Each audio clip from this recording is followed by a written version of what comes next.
Microphones. Ready? Good evening. Welcome to the City of Hialeah Planning and Zoning Board meeting for Wednesday, May 15th, 2024. Everyone, please rise for the invocation, the Pledge of Allegiance.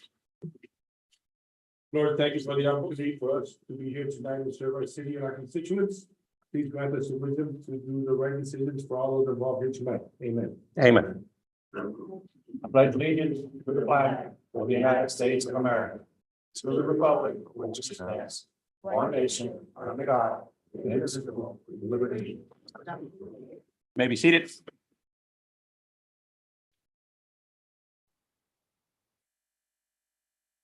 Meeting guidelines. The following guidelines apply to today's Planning and Zoning Board meeting. Any person, whether participating via the web platform, telephonic conferencing, or physical presence at City Hall, interested in making comments or posing questions on any item on the agenda may do so during the meeting. Members of the public may hear the meeting live through telephonic conferencing using a telephone or cellular phone service. A smart device or computer are not necessary to participate if the meeting are not necessary to participate in the meeting if you join by phone, sorry. All persons participating via the web platform will be muted during the meeting until called upon to be heard. Participation through Zoom requires a computer or smart mobile device with a microphone and web camera. The participant may elect to participate in the meeting using audio only or appear through both audio and video. The video function of all participants appearing through video will be turned off until called upon to be heard. All lobbyists must register with the Planning and Zoning Board prior to item being heard. A maximum of 4 speakers in favor and 4 speakers in opposition will be allowed to address the Planning and Zoning Board on any item. Each speaker's comments will be limited to 3 minutes. Roll call. Mr. Perez, Here. Mr. Mason, Mr. Iglesias, Here. Mr. Jimenez, Here. Mr. Ulloa, Here. Mr. Santiesteban, Here. Mrs. Enriquez. Here. We have a quorum. Administration of oath to all applicants and anyone who will be speaking before the board on any item. Anyone and everyone that's going to speak in front of us, please stand and raise your right hand. Todas las personas que van a prestar testamento frente a la Junta, por favor, pónganse de pies para jurarlos. Levante su mano derecha. Good. Do you swear or affirm to tell the truth before this board? ¿Usted jura o afirma decir la verdad ante esta junta? Thank you. Let the record show the answer was in the affirmative. Summary minutes or a copy of the audio file of the proceedings before the Planning and Zoning Board shall be prepared and submitted to the City Council before its hearing. The Planning and Zoning Board recommendations for the following public hearing requests will be heard by the City Council at its scheduled meeting of Tuesday, May 28th, 2024. So LU1 is actually a tabled item from last meeting. We will have to remove it from table. Can we get a motion, please? Motion. Second that motion. Okay, so we have a motion by Mr. Santiesteban, second by Mr. Iglesias. Mr. Mason, Mrs. Enriquez, Yes. Mr. Perez, Yes. Mr. Santiesteban, Yes. Mr. Ulloa, Yes. Mr. Jimenez, Yes. Mr. Iglesias. Yes. Item has been removed from table. LU1, small scale map amendment from major institutions to medium density residential. Properties located at 1098 East First Avenue, Hialeah zoned R2, 1 and 2 family residential district. Applicant Hugo Arza, Esquire on behalf of Iglesia Cristiana Vida. Actually, it's Alejandro Arias, Esquire on behalf of Iglesia Cristiana Vida Inc.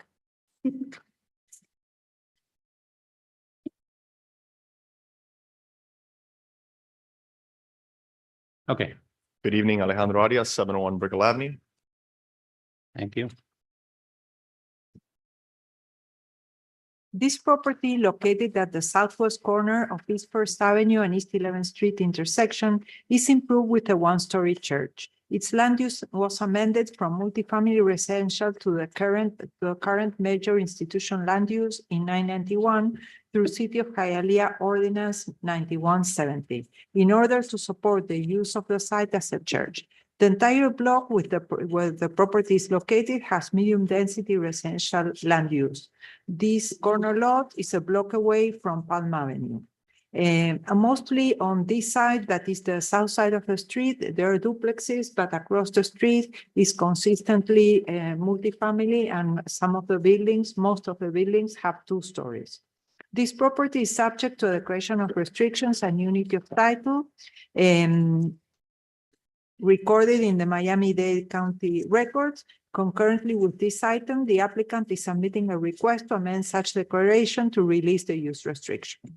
The property includes 3 lots and is approximately 0.46 acres and has frontage along East 11th Street and East First Avenue. The existing structure is one story high and has approximately 6,000 square feet. The church operates under the name of Iglesia Bautista Reformada de Miami. The applicant is before the city requesting a land use change to medium density residential with the intention to apply for a special use permit to expand the neighborhood business district overlay and rezone the property to R31 and request for variances including parking. The redevelopment proposal on the 3 consolidated lots is for a 3-story mixed-use building, including 488 square feet of retail at ground level with 27 residential dwelling units on top, and a surface parking lot with 30 parking spaces at the rear. Lots to the north, south, and west are currently designated with medium-density residential land use and are developed with residential buildings. There are also 2-story residential buildings along 11th Street. The area to the east is designated with low-density residential land use, and lots are developed with single-family residences. Its proximity to Palm Avenue makes the proposed 3-story mixed-use building, including residential and a small retail component, compatible with the surrounding neighborhood. In addition, this application is reverting the land use to its original designation of multifamily residential, supporting the land use intent for the area. The proposal has been submitted to the Miami-Dade Public Schools concurrency system and has received a preliminary report stating that the project meets school concurrency. Final capacity will be processed during site plan. In addition, the project is required to go over concurrency for parks, police, and infrastructure services and pay all the impact fees at site plan. Recommendation: approve the land use amendment. Thank you, Mr. Storch. Alejandro? Thank you. Iselis, do you have the presentation?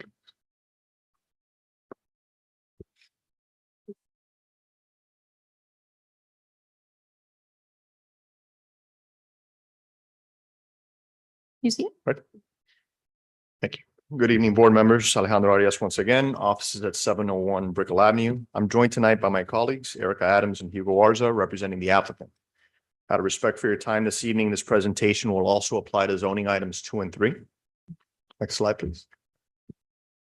If you recall from our last meeting, the approximately 0.46 acre property is located on a corner lot at the intersection of East 11th Street and East First Avenue within close proximity of Palm Avenue, a major city thoroughfare. Next slide. The site is currently improved with a 6,124 square foot religious institution. Next slide.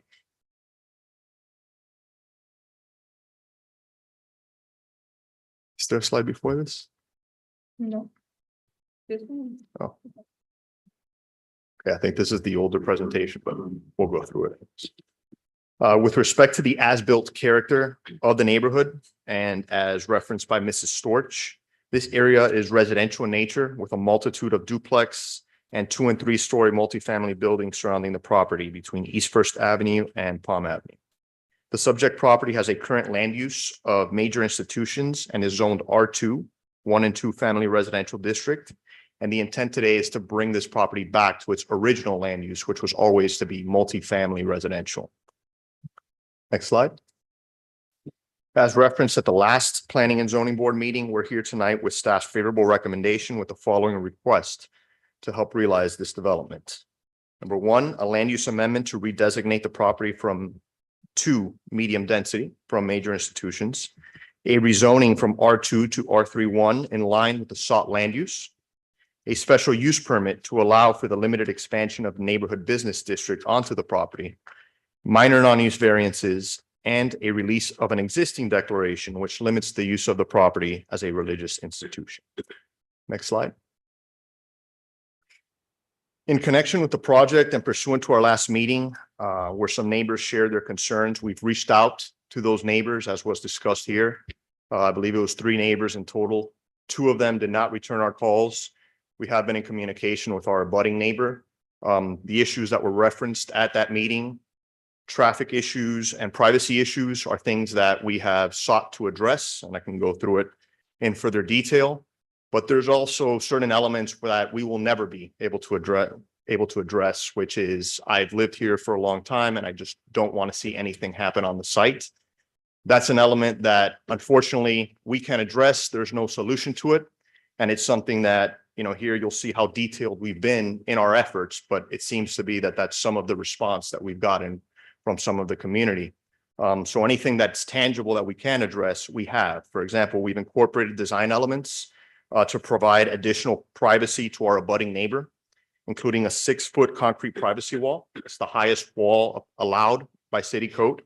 And then we'll have higher hedging and landscaping that will provide and create a green wall effect. So you'll have tall hedging that will also buffer against any visual or negative impacts against that neighbor. As set forth in staff's favorable recommendation, the building has also been placed towards the front and the intersection of East First Avenue and 11th Street, creating corner visibility from both streets and maintaining parking at the rear that will not only improve the street level experience, but also serves to provide the abutting neighbor with a setback of over 10 feet from the building. Ultimately, the applicant is proposing to redevelop the property with 26 multifamily units and a 488 square foot ground floor retail at a height of 3 stories. This is, again, in line with the surrounding community. This community is residential in nature, but residential in the sense that you have duplex, you have 2 stories, and on East 9th, you have 3-story buildings. So it is totally in line with the character of the existing community. Each residential unit will have at least 1 parking space, and the commercial retail will have 4 parking spaces of availability, as well as on-street parking availability. This project has been a true collaborative effort with the city, as we have incorporated a number of their recommendations into the design, including a number of the NBD Neighborhood Business District goals.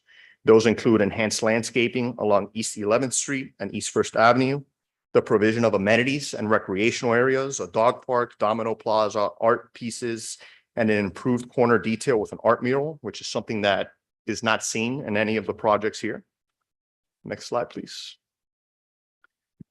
In connection with the concerns related to traffic, the project will actually serve to reduce traffic congestion, and traffic circulation on East 11th Street will be enhanced. That's being done by, there's existing curb cuts on East 11th Street. Those are 2 of them being removed, and ingress and egress will be provided exclusively to the property on East First Avenue. So anyone coming in or out of the property will go on to East First Avenue without needing to go through East 11th Street, which I know was a major concern at the last meeting. The removal of these curb cuts will also lead to the creation of 4 on-street parking spaces along East 11th Street. These can be utilized by the community at large. If you look at an aerial, there's a number of cars parked on the street. This should help to ameliorate that condition. And ultimately, a total of 6 new on-street parking spaces will be created as part of this development. The project is also centrally located within close proximity to a number of key bus stops along East First Avenue and Palm Avenue, thus promoting transit ridership and pedestrianism, which is a goal of the city's comprehensive plan and the MBD zone. Next slide, please. This project is representative of the city's vision and is consistent with the city's goals, objectives, and policies of the city's comprehensive master plan and those of the neighborhood business district, which stresses the creation of mixed-use projects that provide and encourage pedestrian access and regular use. Illustrated here are just some concepts of the proposed building mass and the incorporation of the elegant modern architectural elements and high-end materials that will be incorporated into this project. Next slide. As referenced, the corner detail of the project will also be improved with an art mural in line with many of those provided by the applicant at some of their other projects throughout the city, and which have served as a truly distinctive and unique feature for both the project and the city as a whole. Next slide, please. Ultimately, this project will encompass the exceptional quality that you have come to expect from the prestige companies, a prominent homegrown developer which has a long-standing history in providing essential housing for city residents and its working class. Next slide. Which is more, this project will also serve to improve and beautify this key corridor of the city. It's not out of scale with the character of the neighborhood and will ultimately be developed with a program that is completely in line with the current trend of development. All the while, it will improve resident access to reasonable quality housing options, particularly in this environment of affordability challenges. Prestige Companies is a company that prides itself on providing a product type that is 15 to 20% cheaper than the new projects that are going up within the city. It will also preserve and enhance property values, and it will increase the city's ad valorem tax base. Based on the foregoing, we respectfully request your recommendation, and we're here to answer any questions you may have. Thank you. Thank you, sir. Comments or questions from the board? Through the chair. Go ahead.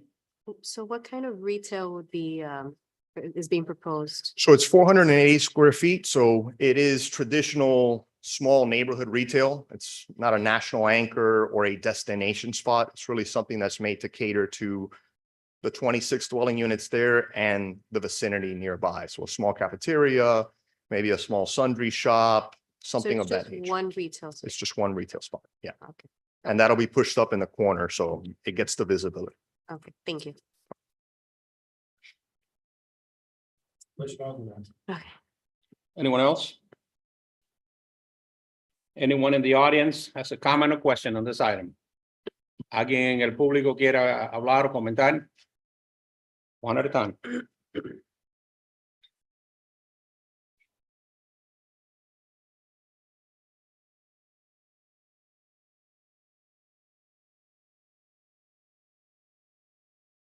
Okay. Nombre y dirección, por favor. Name and address. Gracias.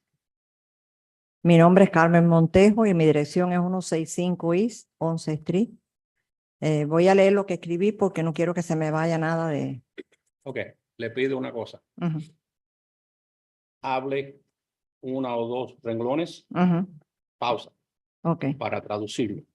ok, Ok. ok, Se le va a dar suficiente tiempo, ¿no? ok. Pero vaya, no lea mucho porque entonces se pierde. Y si no puedo leerlo todo, después ustedes lo traduzcan a la vez. Do you have, esa fue usted entregó ese, No, ella me dijo que no lo necesitaba. That is a speech Okay. that she wants to give today. ok. She did Se turn it- lo repito, por favor. Ok, Par de renglones, pausa. ok. So the first thing is a letter that we received last time from Laura Gonzalez. It was an opposition letter. And then the other thing that you have on your desk, it's a petition with 33 signatures. ¿Su nombre es? Carmen Montejo. So, ok. Por favor. Yo entregué una lista vengo en representación de todos los vecinos, de la lista que yo entregué, de la firma, de todo en el área que recogí toda esta firma, de los que nadie está de acuerdo. So En ese she's proyecto. representing all the 33 neighbors that signed the petition, and she says that none of them are in agreement with this proposal. En ese proyecto de tumbar la iglesia para hacer apartamento. No creo posible que ustedes tampoco estén de acuerdo en eso, en quitar una iglesia que está funcionando, que se llena los domingos de feligreses por hacer So unos nuevos apartamentos. she's not in agreement of demolishing a church to build apartments. This is a church that is filled on Sundays, and I am sure you're not also in agreement of demolishing a church to put their apartments. Si fuera una iglesia que no está prestando servicio, pero ahí sí hay muchas personas asistiendo y que ni siquiera saben que se la quieren quitar. If this was a church where no one would go, this is a church that is filled, and most of the people that go there, they don't even know that they are not going to have that church anymore. Donde lo que hiciera falta son construir más iglesias.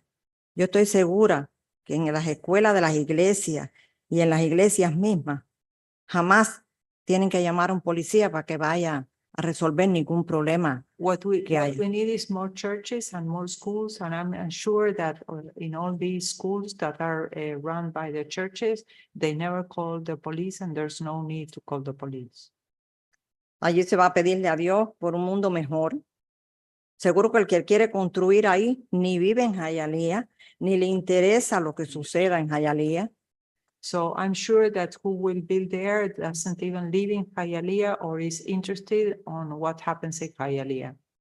Lo importante es la ganancia que va a tener The importance are the revenues they're going to y obtain. que esos apartamentos con ese lujo tendrán que no sé quién se lo van a rentar porque con los precios que tiene aquí un edificio, imagínate cuánto tendrán que rentar esos apartamentos. Those apartments with the price that they're going to rent out for, I don't know who is going to occupy them because so much they charge for the efficiencies. Imagine who will be able to rent there.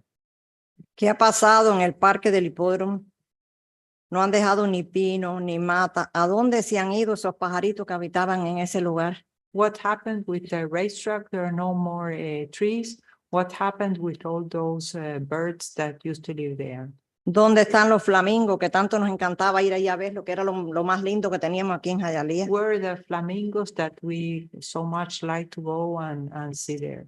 Se quiere acabar con las iglesias, con la Eh, naturaleza y no queremos darnos cuenta que es lo más bello y lo más valioso que tenemos. They want to get rid of nature and the churches, and those are the most beautiful things we have. Si se sigue pensando en las ganancias monetarias y no es lo que deseamos, lo que vivimos aquí por tantos años en Hialeah, que sí nos interesa y sí la queremos y la cuidamos, entonces no tenemos quienes velen por nosotros, los contribuyentes. We don't have no one that is caring for the ones that pay taxes and that have been here for many years. Es más, si permitimos que se salgan con la suya y siguen acabando con todo lo que le impida hacer apartamentos, porque están las rentas y eso es lo que le interesa, le llenan los ojos lo que van a coger, sin importar con lo que acaben. They Yes. only care about the revenues and they don't care about what is going to happen. Así sea con la casa de Dios, que es lo Even más if que se it's debe de with- respetar en with, este país. God's house. Porque donde hay una iglesia, donde vayan niños a una iglesia, esos niños son niños que el día de mañana van a ser hombres de futuro y hombres de bien. Because where there is a church and children that go to that church, those children are the children of the future. Vayan allí los That's domingos the good para que thing. ustedes vean cómo está esa iglesia, que es llena. Yo no pertenezco a ella, yo soy católica, pero todo lo que tenga que ver con Dios me interesa y por eso vengo aquí a She pedirle does que not tomen go- en cuenta eso. She does not go to that church. She's a Catholic but everything that is related to God, it's important for me. So I'm here to ask you to see what you're going to do with this. Thank you. Muchas gracias por su Thanks. atención.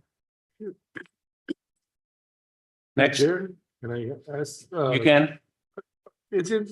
isn't the clergy involved in the sale of this property? I was going to bring that up. Yeah. Because she's saying that the church doesn't know. I'm Correct. The seller to the applicant is the church. Is the The church. church is fully informed and they are the ones actually pursuing the transaction. Señora, no sé si usted sabía, la iglesia es la que está vendiendo la propiedad para pedir, para armar los apartamentos.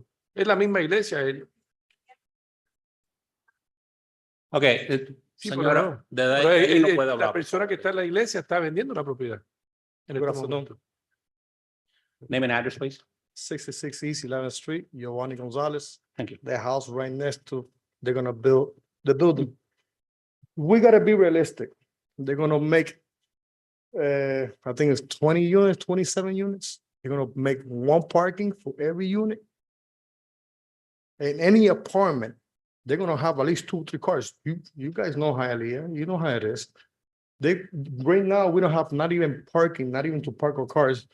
Imagine when they build that building. Plus, like I said before, I live in a house right next to the buildings that's gonna be built. What's gonna happen with my property? What's gonna happen with the value of my property? The value of my property is gonna go down because the building's right next to my house. So I have to deal with that building for the rest of my life. I've been living there for 30-something years. And I don't think it's fair that you pay for that property and amount of money not to have a building right next to it. And now all of a sudden, they want to put a building that they're gonna interfere with with everything. I'm gonna be able to not even walk outside of my house. In the yard, on the doors. People are gonna see me. My privacy is gonna be gone. So I think that sucks. I don't think nobody likes to have a building right next to the house. And plus a parking for each apartment.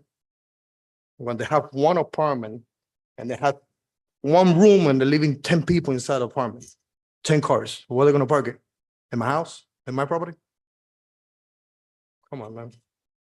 This is crazy. What they try to do is crazy. To me, it's crazy. I mean, when they start building the church, we signed the paper because that used to be agricultural. Nursery used to be there. I remember when we went about the house, a nursery used to be there. We signed the paper so we could build the church. I don't care about the church because they only go Sundays on Saturdays or on Thursdays. But a building 24/7 plus people buying stuff there, where are they gonna park? My house? Come on. It's ridiculous. Thank you. Thank you. Anyone else? Okay. Mi nombre es Jorge Palomino. Su nombre y dirección y por favor diga nombre- unas mi nombre- palabritas para traducirlo y Mi nombre es Jorge Palomino. Vivo en el 509 East y la 21 Street. Ok. El problema que me trae a mí aquí es de una construcción de 45 parqueos que quiere ser en la calle 5. Nosotros en la parte esa de las casas que hay pequeñas. Señor, este vivimos caso, como- sí. Go ahead. Este caso se trata de otra dirección. Cuando venga la dirección de la calle 5, en ese momento puede hablar, pero si quiere hablar ahora, tiene que hablar de este caso, de Bueno, esta dirección. yo me paré porque no viva más nadie. No, No, pero es no, para no, esta estamos aplicación tratando- solamente. Esta aplicación es para este caso de la 1098 East First. Sí, yo lo estuve oyendo, pero no vi más nadie que No, que venía. Cuando llegue la de 5, por favor, Ok. entonces usted Gracias. puede platicar. Y la verdad es que no tenemos ninguna aplicación en la calle 5. No tenemos ninguna aplicación en East 5 Street. ¿En qué calle es, de qué es lo que usted está objetando? ¿Qué dirección? La 509 y la 21 Street. Iowa 1. Aquí hay una carta a mi lado de 21st Street. That is a school, una escuela. Usted dice una escuela.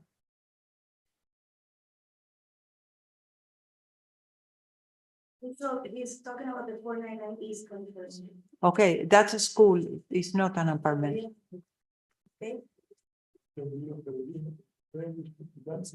Ok. I don't say no, no. Cuando llegue ese caso, le damos la oportunidad para que usted opine de nuevo. Gracias. Anyone else? Anyone in the electronic audience? No one online. Okay. I just want to address some points. Again, I think the first one was made very clear, which is this church is the seller in this transaction, selling to us very willingly. Secondly, this is a very modest request when you look at what the NBD proposal allows. NBD can allow up to 12 stories with bonuses. We are taking the community into account. As you saw from the last meeting, we met, we reached out, we tried to find commonality. We're providing privacy buffers. We're addressing traffic. And ultimately, it's in line with the community and the as-built character. 2- and 3-story buildings, duplexes. This is a 3-story building that is in line with the trend of development there. With respect to the mailer that was sent with the signatures, again, it's 32 signatures, but they don't state a reason as to why they oppose it other than I just don't want it next to my house. But again, there was an underlying land use here back then of multifamily with respect to this property, and we're trying to bring it back to that city vision. This is housing for the true Hialeah resident.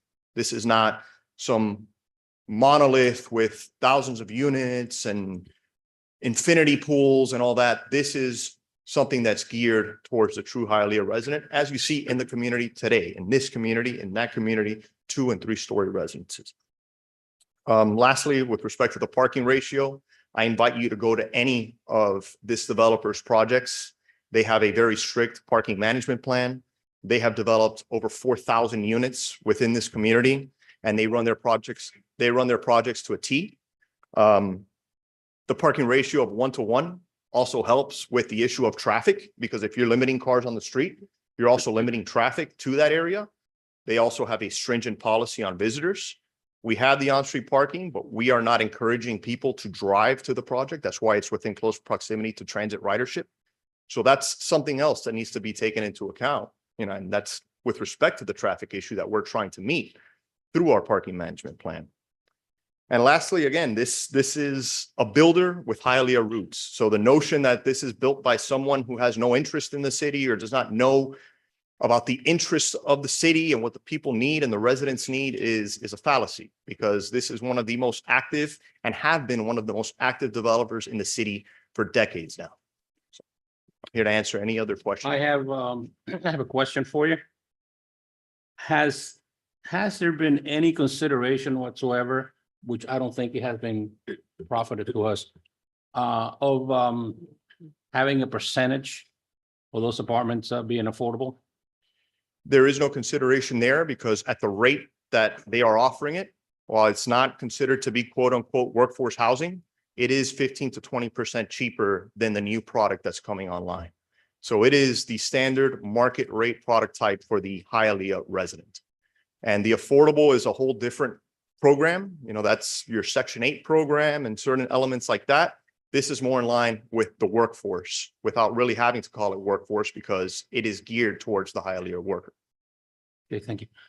You wanted to say something? Through the chair. She has it. You gonna read it? No, you, Claudia. Yeah, he has this letter. Can you read that into the record, or?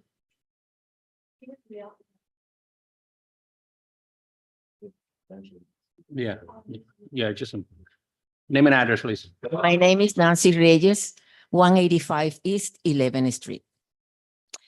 My purpose of here, de estar aquí, es para decirle que nosotros no estamos de acuerdo en que construyan algo, Sí. pero un edificio de tres pisos, son muchas personas. Ahí en la 9, Well, she's saying that a building with 3-story is too many it's people. too many people. There. There's too many people on over Ninth here. Street. Continue and I will translate. Yeah. En la 9 y la primera, a 2 cuadras de aquí de la 11, hay un edificio exactamente igual al que van a hacer. On East 9th Street and East First What else? Avenue, there is a building. ¿Dónde vamos a exactly ir? same as this one. Ya es demasiados edificios aquí cerquita. Es mucho. It's too many buildings. Por here favor, around. tengan consideración. Please have It's too many buildings. A 2 cuadras. Ahí está en la 9 y la primera. Ahí mismo está en esta esquinita. There is a building. It's on too many. 9 and East. Okay. Yo llevo 50 años aquí viviendo en este mismo lugar. Y era un lugar muy tranquilo y muy bueno, pero si siguen poniendo tantas personas y eso, ya no tenemos nosotros ni dónde ponernos. Es demasiado. ¿9 y qué? En la 9 y la primera, allí, que era un garaje. Ahora ya hicieron ahí un On edificio. East 9th Street, on East First Avenue, that was a car lot. Yeah, That had used cars, too many cars and flags and illegal things. Yeah. And now there is a building. now there's a building with 3 floors. What else? It's a 2 blocks from here. I think it's too many. There's too many buildings. There's a lot. Okay. I don't know how you're gonna take this. I'm just gonna put it out there. Okay. The radius map. Property in question is in the center. Okay. 500 feet all the way around. The building you're talking about, it's right within the radius map, meaning this property will conform with existing buildings. Now, if that building on 9th Street was outside of the radius map, there could be a problem. Could be spot zoning. It could be a wedge to bring in a structure that doesn't fit the area. But as you said it yourself, there's an existing building there. Yeah. So there is precedence. Yeah, So the applicant has a right to come and apply. And if granted by the board, by the council, he has a right to build because it is within the area. in 2 blocks ahead. Can you see? Yeah, I know. You can see the circle, Yeah, 500 feet. Their property is right in the center. So anything within that circle, okay, affects them. If that building was outside the circle, then they would have to work harder to try and get different zoning. But since that building already exists within that area, for 2 blocks. Yeah, yes, the way Two that blocks. the way that Yes. you plan something is that where you have areas where there is a lot of activity like Palm Avenue. Yeah. And if you look at our zoning map, like Palm Avenue is the spine where everything is commercial, and the first block east and west of Palm Avenue, there's always more intensity. Like that's why the whole block is medium density residential. If you go further east, if when you're next to Eastport Avenue, it will also be intense. And in the middle, you have 2 blocks that are mostly residential, but this is not the case. This is in the area where everything is already medium density residential. And you get some benefit from that because you have public transportation on East 9th Street, on East First Avenue, you walk the short blocks and you get to the Metro Rail station. You have there a grocery store 2 blocks from there. You have schools, you have parks. So in planning, what you try to do is to concentrate all those uses where you have things around where you can go walking, and this is the place was planned for to develop as this. That's why across the street you have a 2-story building, and that's why the building that you mentioned, that it is very nice to have that building instead of having the car parking lot that was there for years. As many other businesses on East 9th Street that are not the most pleasant thing to do. So it's compatible with the area, it's consistent with the land uses that are around, they meet concurrency. So there's nothing from our point of view that can say, no, we don't like it. It's not about liking it or not. It's Well- about analyzing the context and seeing if it's consistent or not. And in this case, it is. Well, for me, I said my opinion Okay. because that's good. it affects us, all the people that live here. You said no, but I told you, yeah, we live here almost 50 years ago. Okay. thank And you. it's too many people. That's what I told you about it. Thank Okay? you. Thank you very Thank you. much. One question for you. You don't have to come up. One question. Do you understand about the radius and spot zoning, a wedge, a favor, you know? Okay. That building already exists in that area. So it's not like they're gonna come in and okay, if you're gonna speak, I need you to come up here, please. I'll give you 1 minute, and because I call on you, so. Okay. What they want to build the building, before there used to be a nursery. There was no building there. Mm. After that, they built a church, correct? Not only that, what I told you before about the parking and about the people looking at my yard and stuff like that, I'm not gonna have. They built a building in Pan Avenue and 10th Street, I believe it is. Pan Avenue and 10th Street? Yes, Pan Avenue and 10th Street. They make parking for only, one parking for each apartment. If you go to Pan Avenue right now, and the liquor store across the street, you can't even pass by there. There's so many cars parking in the way. So the same thing is gonna happen in the building. Okay. And the messed up part, I don't care if they build the building 3 blocks away from my house. There's rain next to my house. That's the whole problem. And my property value, who's gonna pay for my property value? My property value is gonna go down. It's gonna go down. Who's gonna want to buy a house right next to a building? We understand. Okay, thank you. Any comments or questions? Anyone want to add anything? Through the chair. Yes, sir. Alejandro, did you purchase did your client purchase a property already or? Not yet. It's They're in the it's process. under contract with the church. Under contract. Okay, that's what I wanted to know. And I'm not understanding the two ladies. No entiendo. ¿Ustedes viven en la misma?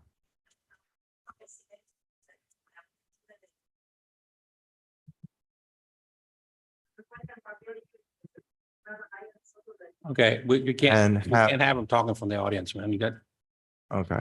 And have we tried talking to him perhaps about buffering So or something? we've reached out, I believe Mrs. Reyes was here at the last one. We reached out to her, Mrs. Reyes is the lady? no response. Okay. I believe the applicant has been in contract with the abutting property owner. We, without even needing to mention it, offered it at the last meeting and incorporated it into our design to have the privacy wall, 6 feet cinder block with higher hedging and landscaping so that we can provide the adequate buffering. And again, the building is pushed back 10 feet from his property, so he has a significant setback. Right. So we did the reach out as we said that we would at the last meeting. 2 of the neighbors never responded to our efforts, and the applicant has been in contact with the abutting neighbor. Okay. Thank you. thank you. Well, we have a letter of opposition on file that we need to read it for the record. Claudia, you gonna read it in English and then Spanish or Yes, both? sir. You understand it because it's in cursive letter and it's like, it's difficult, so we don't need to read it textually, we kind of explain what the letter. We'll says. try it. Okay. Yeah. You don't read it in Spanish. You just read it. In Yeah, English, Well, no, um, it's in Spanish. in Spanish. It's in Spanish. That's okay. It needs to be But translated. if you want, I can do the simultaneous translation. I can translate it. Yeah. It says, I, Laura Gonzalez, the owner of 140 East and 129 East. I'm sorry, 140 East and 11th Street and 129 East and 10th Street. I'm in disapproval of the proposal referring to this property. I hope that you understand that is not fair. What are you proposing? We have been living in here many years, very peaceful. This will affect us tremendously.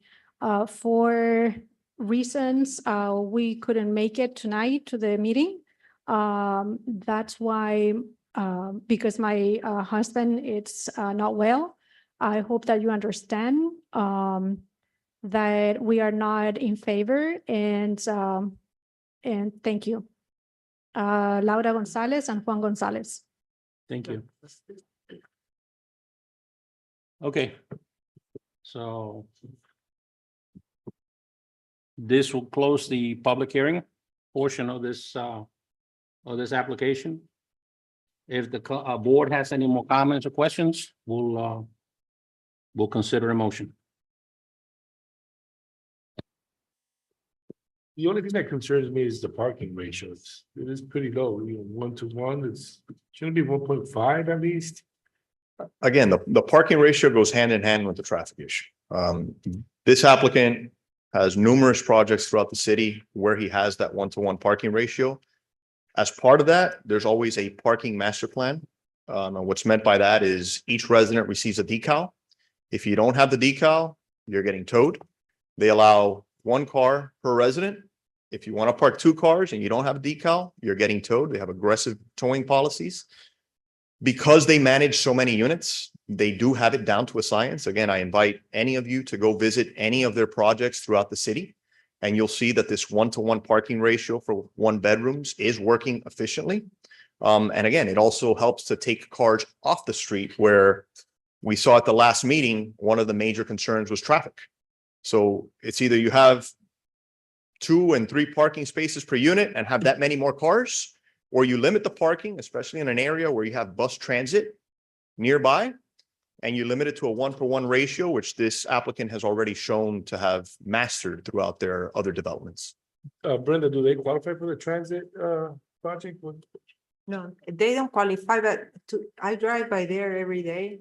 And it's a very short walk to the Metro Rail Station because that is the short side of the block. So they are on 12th Street and the Metro Rail Station is on 21st Street. Yeah. And there are two bus circulators from the city that are free.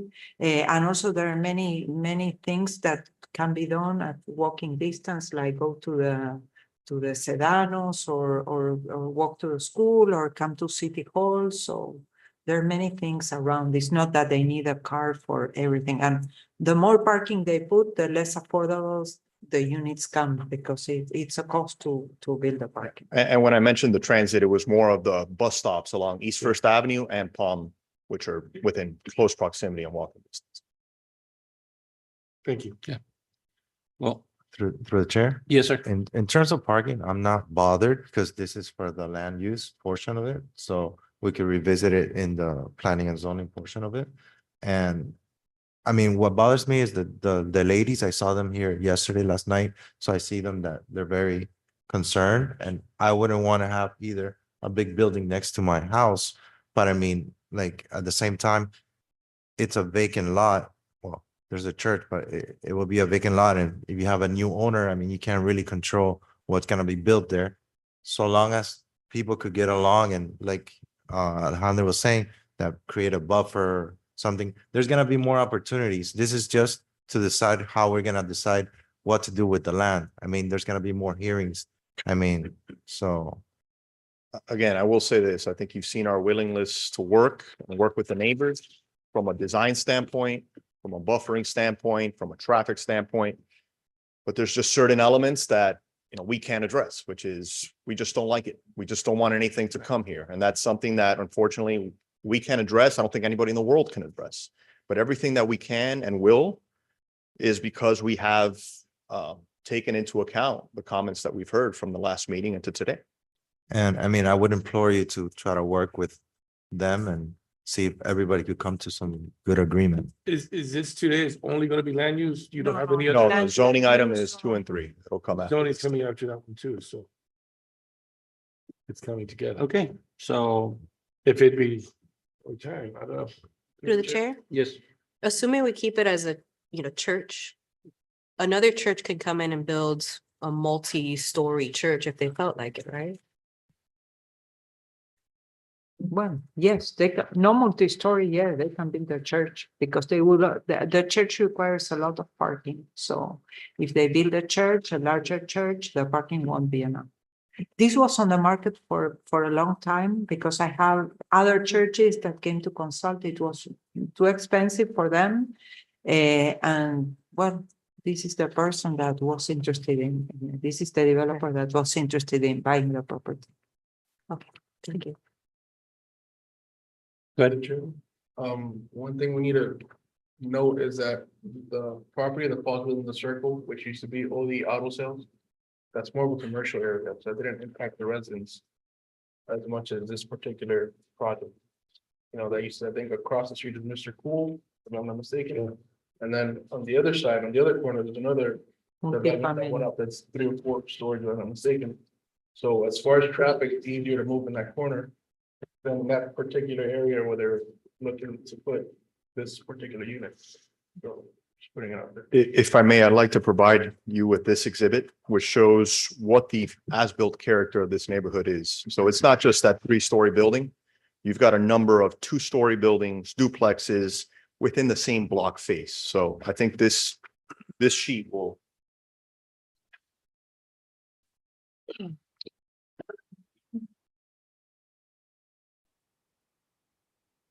It's All right. very telling there, showing the as-built character. Give us a minute to look at that real quick and then we'll continue.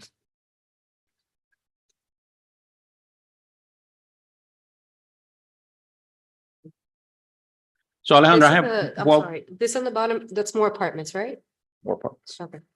while we're going through this, I have one very minor question for you. has your client purchased the property yet, or they're in contract, or they're in the Not yet. process, or? They are in contract with the church. So it's not a done deal yet. No, we're waiting for this process in order to continue the next logical Okay. step. Okay, where am I looking at? So the So- property's in yellow, and then everything around it is the current condition. Okay.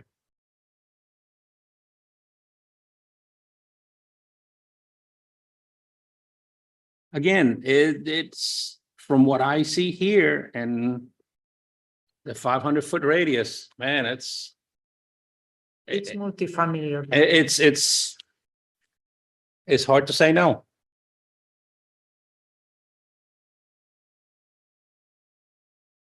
Because that puts us in a ugly position right now.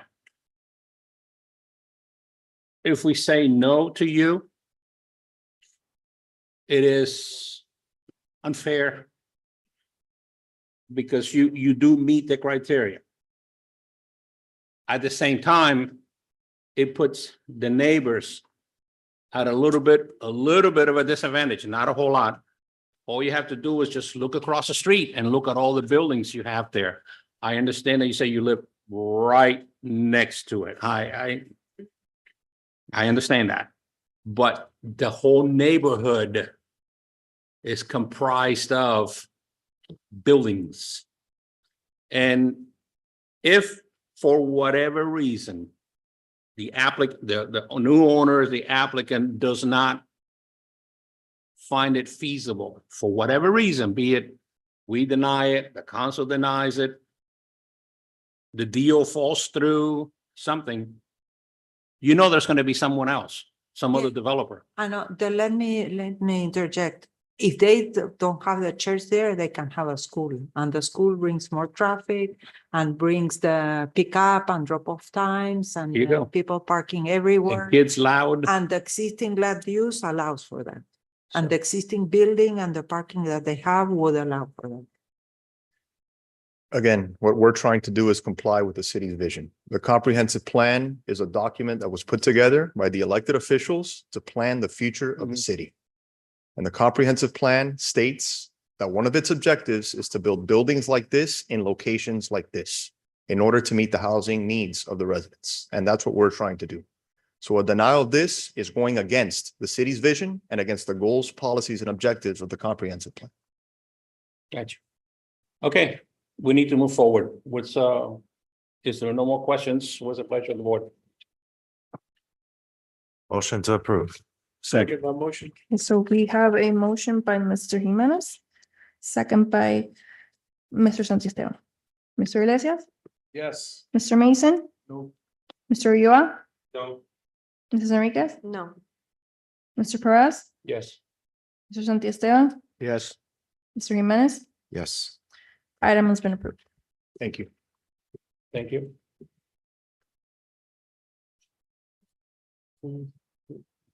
No.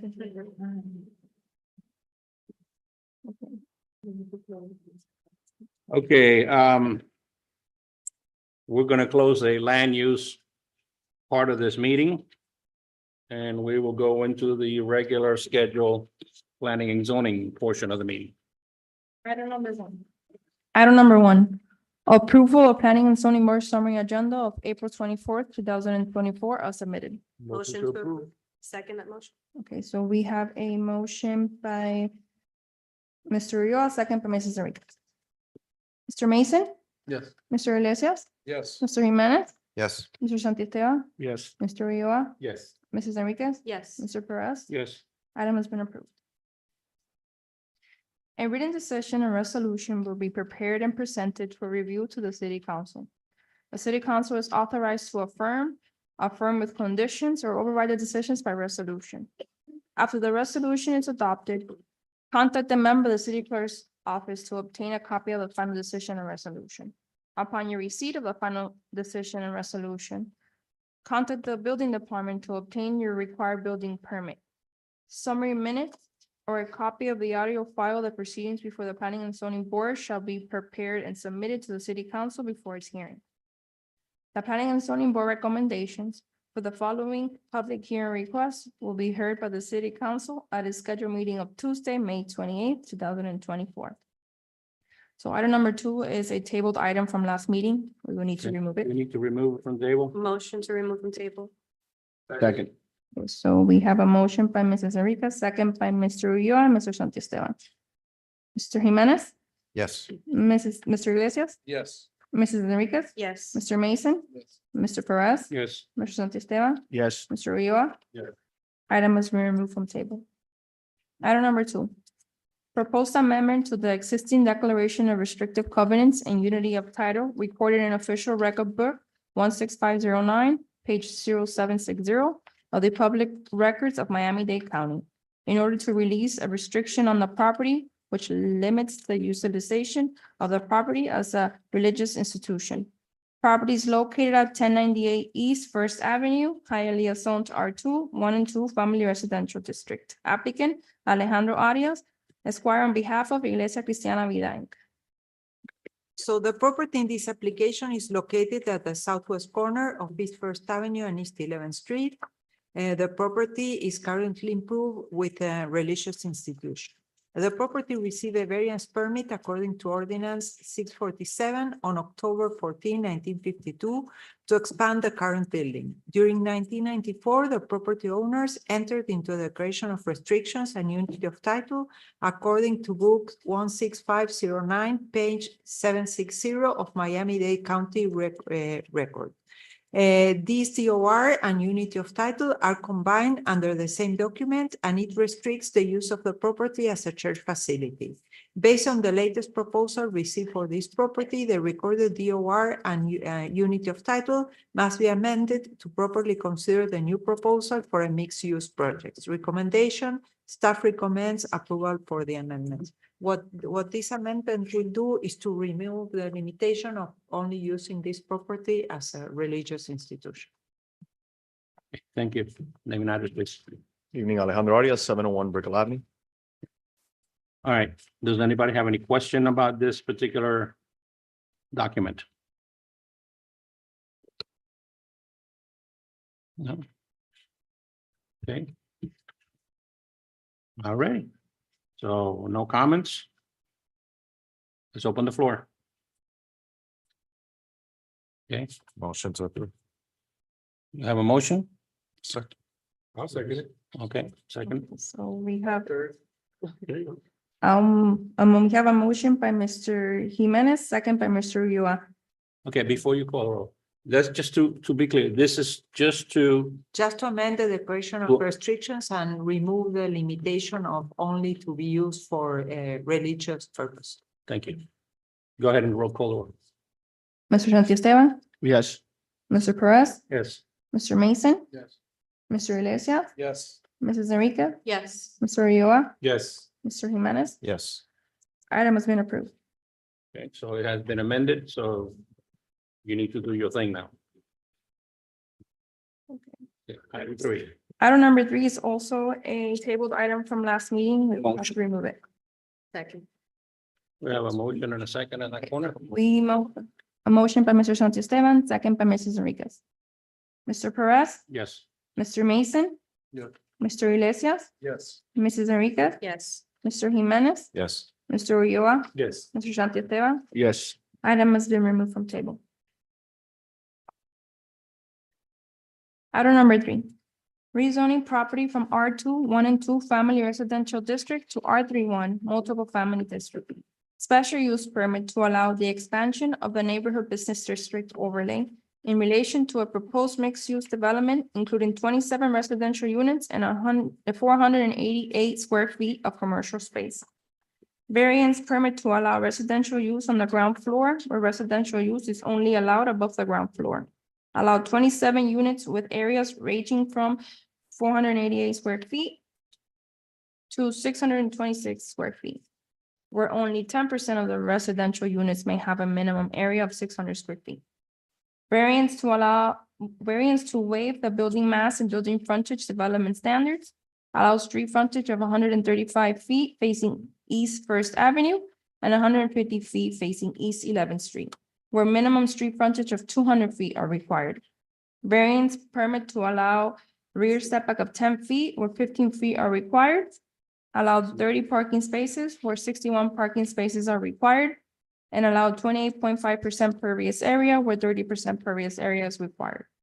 Property is located at 1098 East First Avenue, highly zoned R2, 1 and 2 Family Residential District. Applicant Alejandro Arias, Esquire on behalf of Iglesia Cristiana Vida. Inc.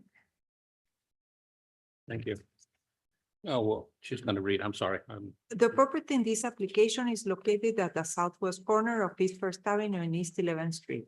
The property is approximately 20,000 square feet in area and is currently improved with a religious institution. The property has major institutional land use and R2 zoning designation.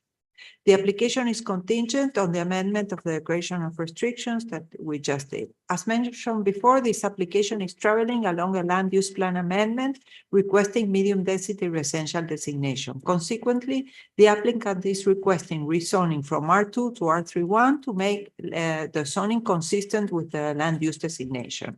In addition to such applications, the applicant requests a special use permit to expand the NBD Neighborhood Business District. The expansion requirements are for lots to be at least 20,000 square feet of area and at least 200 feet of street frontage. Even though this lot is larger than 20,000 square feet, it is a corner lot fronting 2 streets, but none of the individual streets frontage is 200 linear feet. The project is for a 3-story mixed-use building with 27 residential dwelling units and 488 square feet of commercial space. Since the building is only 3 stories, the project is proposing to place residential units on the ground levels. The NBD requirements exclude placing residential units on the ground. However, the scale of this building is condensed, so placing residential units on the ground floor is a suitable option. The project proposed 6 residential units to be less than 600 square feet, whereas only 2 residential units would have been allowed to be less than 600 square feet. The remaining 21 residential units are only 626 square feet each. As mentioned before, the project scale is condensed. The building is placed toward the intersection and the commercial unit is proposed at the corner, creating visibility from both streets. The project is also requesting a waiver of the building mass and building frontage development standards, but is maintaining the parking on the rear and is improving the street level. The 2 existing curb cuts fronting East 11th Street will be eliminated, creating a safer and connected sidewalk. The right-of-way area will be converted into on-street parking, increasing the parking capacity. The parking required to be provided is 61 parking spaces, and the applicant is proposing a parking variance of 30 parking spaces on site. Consequently, each residential unit will have secured at least 1 parking space, and the commercial space would benefit from the remaining 3 parking spaces and the on-street parking area created by this project. The landscaping provided is to enhance the sidewalk along East 11th Street and East First Avenue. The project shall be developed in accordance with the plans submitted along with these applications prepared by Alberto Gonzalez, received on April 23, 2024. The updated set of plans includes a domino plaza, 3 pieces of art, a dog park, and an improved corner detail with an art mural. These improvements are imperative to reach the required incentive to increase the density of the project. The applicant is to enter into the declaration of restrictions for the special use permit. In addition, the project shall provide an exterior color palette before the city council meeting. Recommendation, staff recommends approval with conditions. Thank you, Mrs. Torch. Good evening, Alejandro Arias, 71 Brickell Avenue. This is just the next lockstep process. My presentation applied to this particular element with respect to the project, a modest proposal in line with the surrounding neighborhood, and it's something that will improve resident access to reasonable quality housing. It will preserve and enhance property values, and it will increase the city's ad valorem tax base as a result. Okay. Comments or questions? Yeah, I have a question. You didn't show the domino park and the dog park in the last. It's in the site. In there? Yeah. Sally, is there a way to bring up that? Yeah, I'm interested in seeing, maybe I missed it.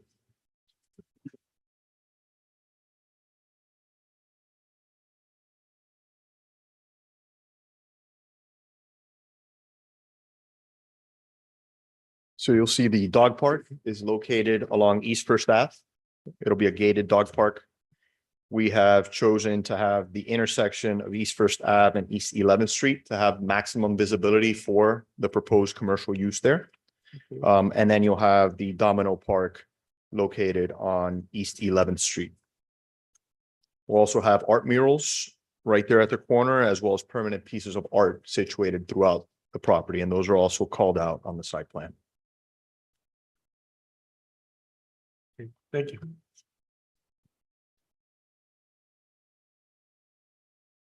Okay.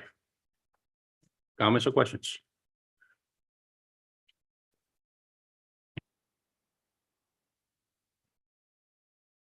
Okay, Are the residents aware that this is the same case that they're, este mismo caso, que maybe they don't know because we're saying it in English or something?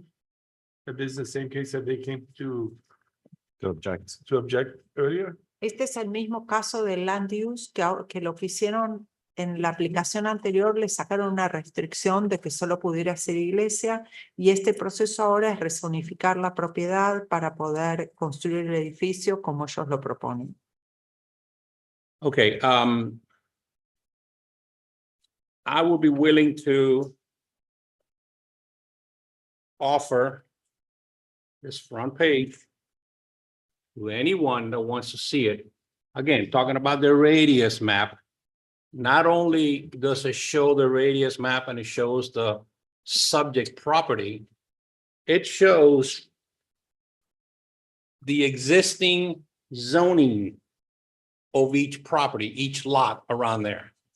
Sir, you live just west of this property? Okay. Do you know that you have an R2 and an R3 zoning in your house? You do? Yes, sir. Which means, not telling you that you can, but which means that you're already a multi-family unit. Your property is.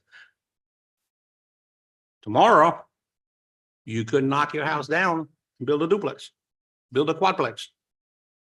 And you will be within a duplex, okay? And you, well, there's an R3 there. It's an R2, it's got two lots, R2 Yeah, and but R2. the density goes also with the size of the lot, and in a small lot, you cannot fit 4 units. R2 and R3 right next to each other. Yeah, yeah. Yeah, but you can always apply. Yeah, yeah, Agree. yeah. You can always apply. So, but just so that we can open, open minds here.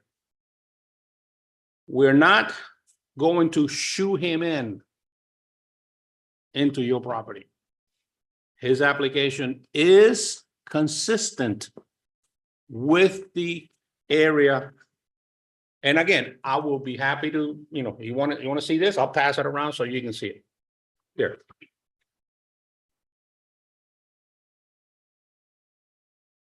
Just give it to them.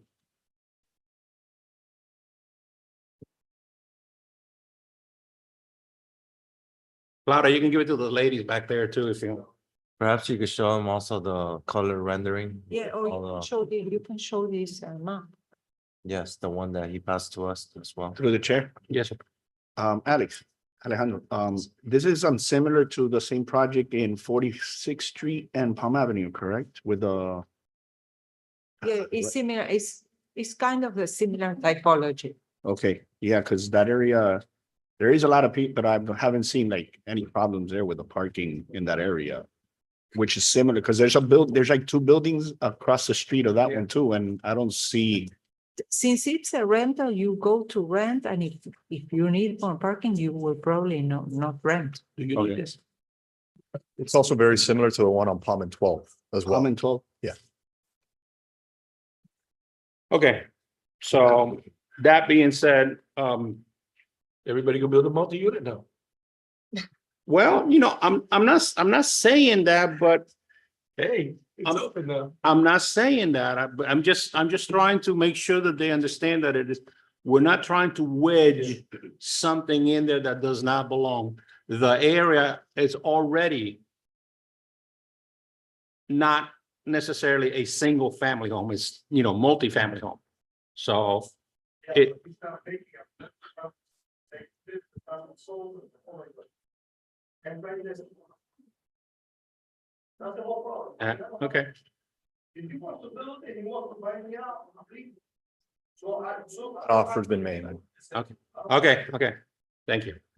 I wanted to give you an extra piece of information there, but we need to stay within the application, so. Any comments or questions? Okay, anyone in the audience want to chip in? No? Closes the public hearing. It was a pleasure of the board. Motion to approve. Second motion. So we have a motion by Mr. Jimenez, second by Mr. Iglesias. Mr. Perez? Yes. Mr. Ayala? I'm sorry, but yes. Mr. Santisteban? Yes. Mr. Jimenez? Yes. Mrs. Enriquez? No. Mr. Iglesias? Yes. Mr. Mason? No.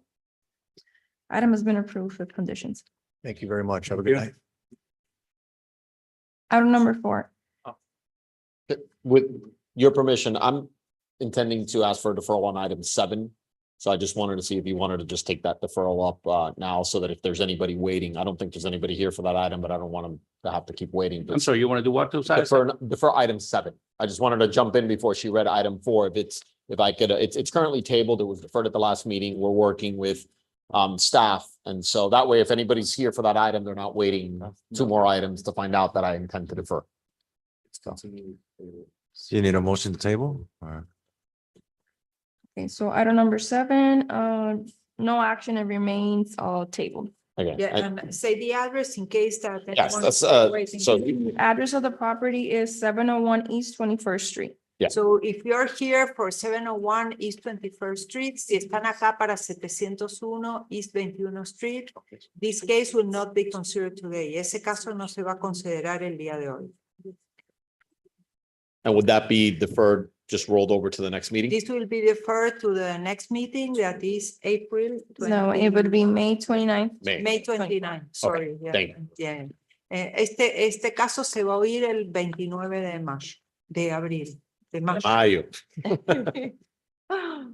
Number 7. Yeah. Number 7. Number- Do you want to pass number 7 up or?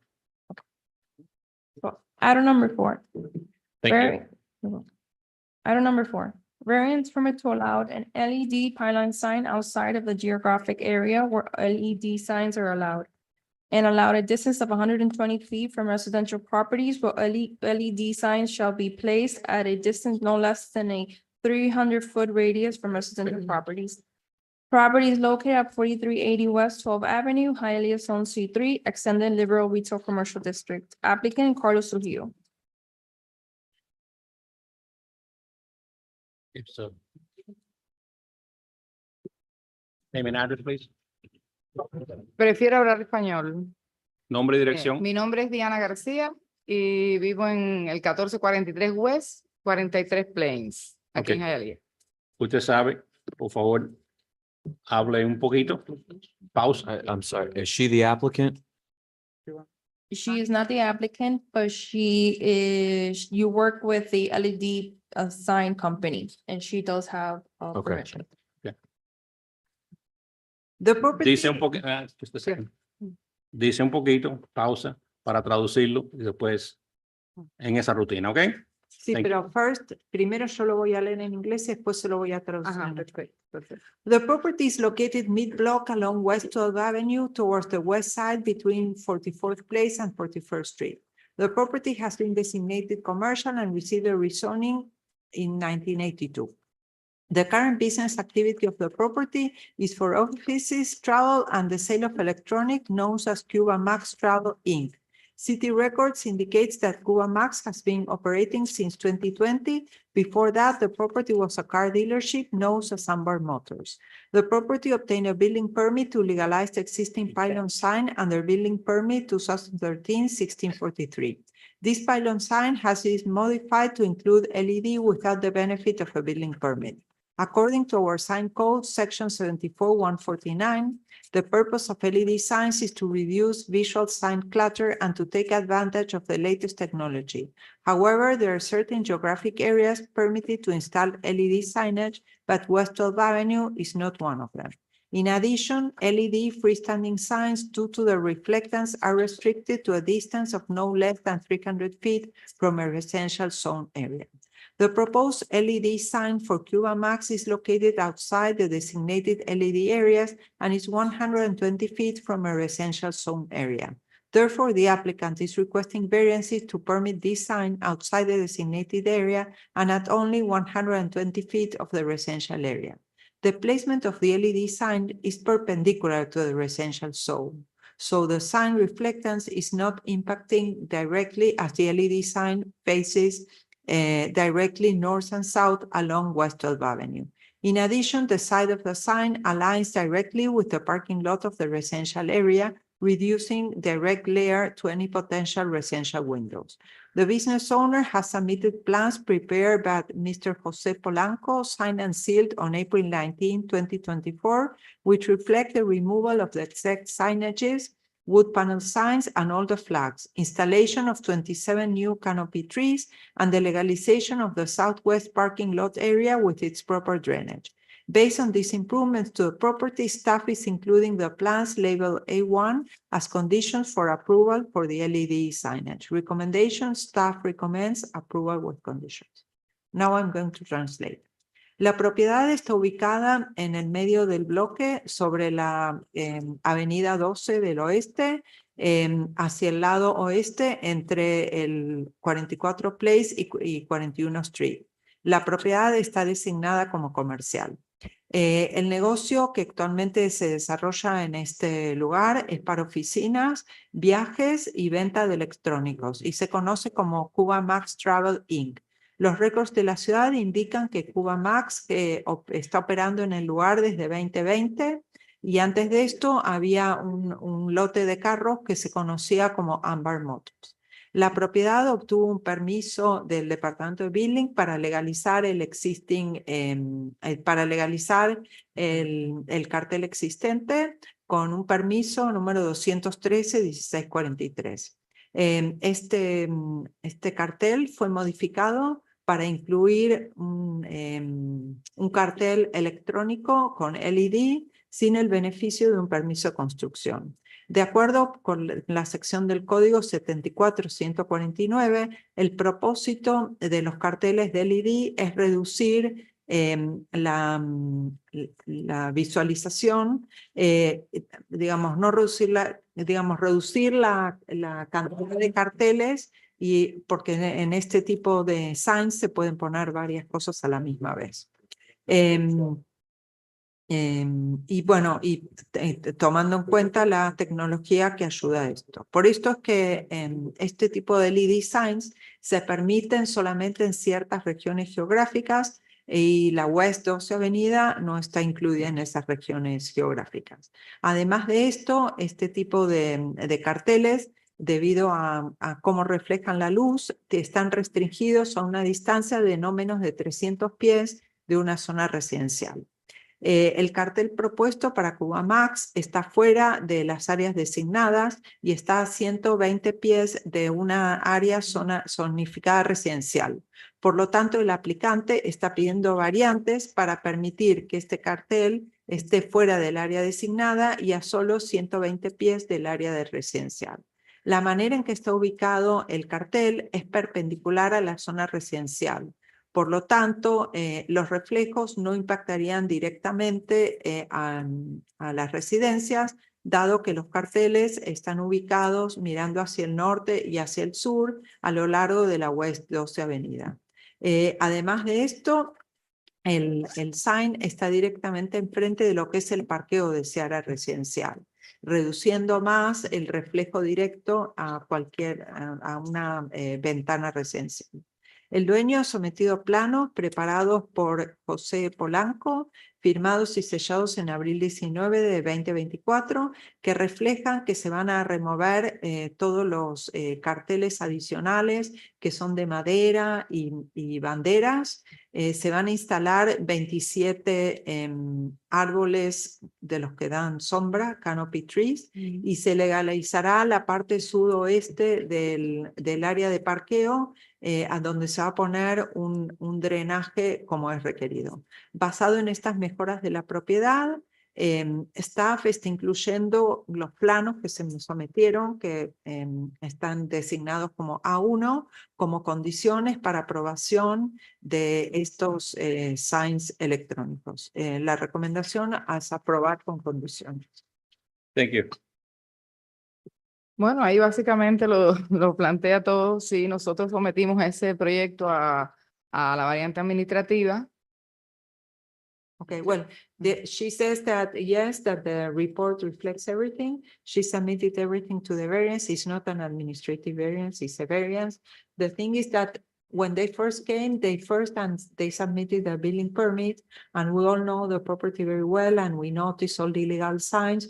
So we said, okay, you're coming for a sign, but there are certain things that needs to be taken care, like a place that was used for a parking lot and used to be a green area, and also some trees that over time were I don't know, they died and are not longer there. So they are doing the sign. We are approving the sign location because it doesn't bother anyone, but at the same time, they are proffering to improve the property that is very much needed. Wow. Usted no dijo todo eso. Ya lo dijo todo. Sí, nosotros tuvimos un... Bueno, ahí Okay. lo que expliqué es un poco Sí, más, sí. que Okay. vinieron a sacar Sí. el permiso del cartel, Ya que sé. se los denegamos y nos reunimos con ustedes Sí, sí, y yo les sé. explicamos todo lo que estaba mal, y entonces no solamente estamos acá permitiendo el cartel, sino que ustedes también están diciendo todas las mejoras, están incluyendo todas las mejoras que ahora saben que tienen que hacer en el Exactamente. lugar. Okay, and she is an authorized representative. Y sí, y ella es una, bien, usted es Bien. una representativa. Nosotros somos la autorizada. representante de Ricardo. Siendo una representante autorizada, Sí, ¿entiende la recomendación? ¿Tiene alguna pregunta, algún comentario? no, entiendo la recomendación. Okay. She being an authorized representative, she understands, she has no comments or questions. Any comments or questions from the board? Any comment or questions from the audience? Anyone on Zoom? Nope. Closes the public hearing. What's the pleasure of the board? Motion to approve with conditions. Second the motion. With conditions. Okay, so we have a motion by Mrs. Enriquez, second by Mr. Iglesias. Mr. Mason? Mr. Perez? Yes. Mr. Ulloa? Yes. Mr. Santiesteban? No. Mr. Jimenez? Yes. Mrs. Enriquez? Yes. Mr. Iglesias? Yes. Item has been approved with conditions. Thank you. Okay, thank you. Item number 5, variance permit to allow the expansion of a legal non-conforming use of an existing daycare. Conditional use permit to allow a K through 3rd grade elementary school with a maximum capacity of 24 students in conjunction with a 24 children daycare. Variance permit to allow 0 parking spaces where 5 parking spaces are required. Property is located at 6861 West 14th Court, Hialeah Zone C1, Restricted Retail Commercial District. Applicant, Dania Jurado and Migdal Jurado.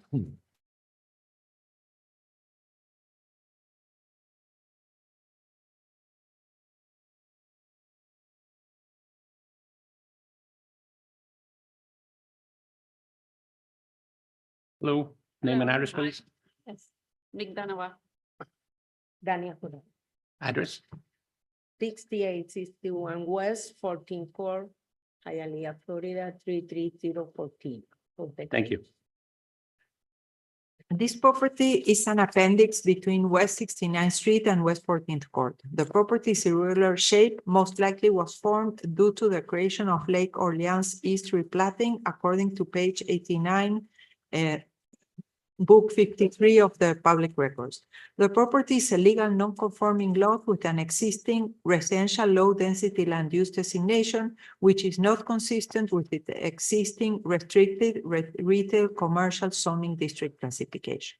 Miami-Dade County records indicate that the property was developed as a one-story single-family structure in 1955. City records then indicate that an office was operating from the structure in 1974 for Adler Built Industries, Inc. And on August 17, 1979, such company obtained building permits according to building permit 407760 for a loft addition, increasing the square footage of the structure. Reflected on the later building permit 1985-2412, this set of plans, a parking area was depicted on the property with access to West 14th Court. Later on, city records reflect a certificate of occupancy issued on September 17, 1985 for Happy House Preschool with a 53 children occupancy limit. Currently, Three Flags Academy has had a child daycare services license with the city since 1989. The current request to expand the services of the daycare to include K through third grade school is through a conditional use permit. The proposed site plan reflects approximately 1,845 square feet of school area, not including the cafeteria and existing loft area, allowing for a maximum capacity of 24 daycare children and 24 school students, and also reflects the lack of parking spaces on site, requiring a variance permit to provide 0 parking spaces where 5 parking spaces are needed. In addition to the site plan, the applicant submitted a letter dated March 18, 2024, listing the current operation of the daycare and school, since the school has been already operating. It is listed that 5 staff members are present and 1 director. The facility operates between 7 a.m. to 6 p.m. and states that daycare and school have a flexible pick-up and drop-off schedule. There is no pick-up drop-off area depicted on plans, making the assumption that the operation is performed on the swale area and sidewalk area surrounding the school. Staff research indicates that the property at some point had an area for at least 2 parking spaces. Currently, the parking area has been converted to an outdoor playground without the benefit of a building permit. In addition, neither the site plan nor any other supporting documentation provides relief to the parking needs of the facility. Unfortunately, it can be seen on aerial images that a portion of the surrounding swale areas have been paid and are being used as parking spaces. According to the existing inconsistencies between the property land use and zoning, the alteration of the site and compounded by the lack of parking or parking plan. It is important to note that the daycare use has been operating since 1985 and has been able to operate as such. Therefore, maintaining the daycare use would alleviate the property from obtaining a change of use and entering into the creation of restrictions for the school use, where parking would have to be resolved. However, building permits to correct the alterations is a must, regardless of the results of this application. If this board considers approving the COP and parking variance, the following items shall be considered. Applicant to submit a parking plan proposal and agreement, submitting building and street permits to correct alterations to the site and swale areas that have been modified without the benefit of a building permit. Restrict the maximum capacity to 24 children and 24 school children in K through third grades. Enter into the creation of restrictions and obtain a change of use for the school. The recommendation, staff recommends denial for the COP and the parking variance. Thank you, Ms. Storch. Comments or questions? Well, basically, we are, like she said, we have been there since 1997. It is a daycare, and also we have school-age kids until third grade. Our capacity is for 50 students, and altogether between daycare and school age, we have 48. So we don't go over the capacity of the daycare. We have been there for 28 years. We do not have any parking problems.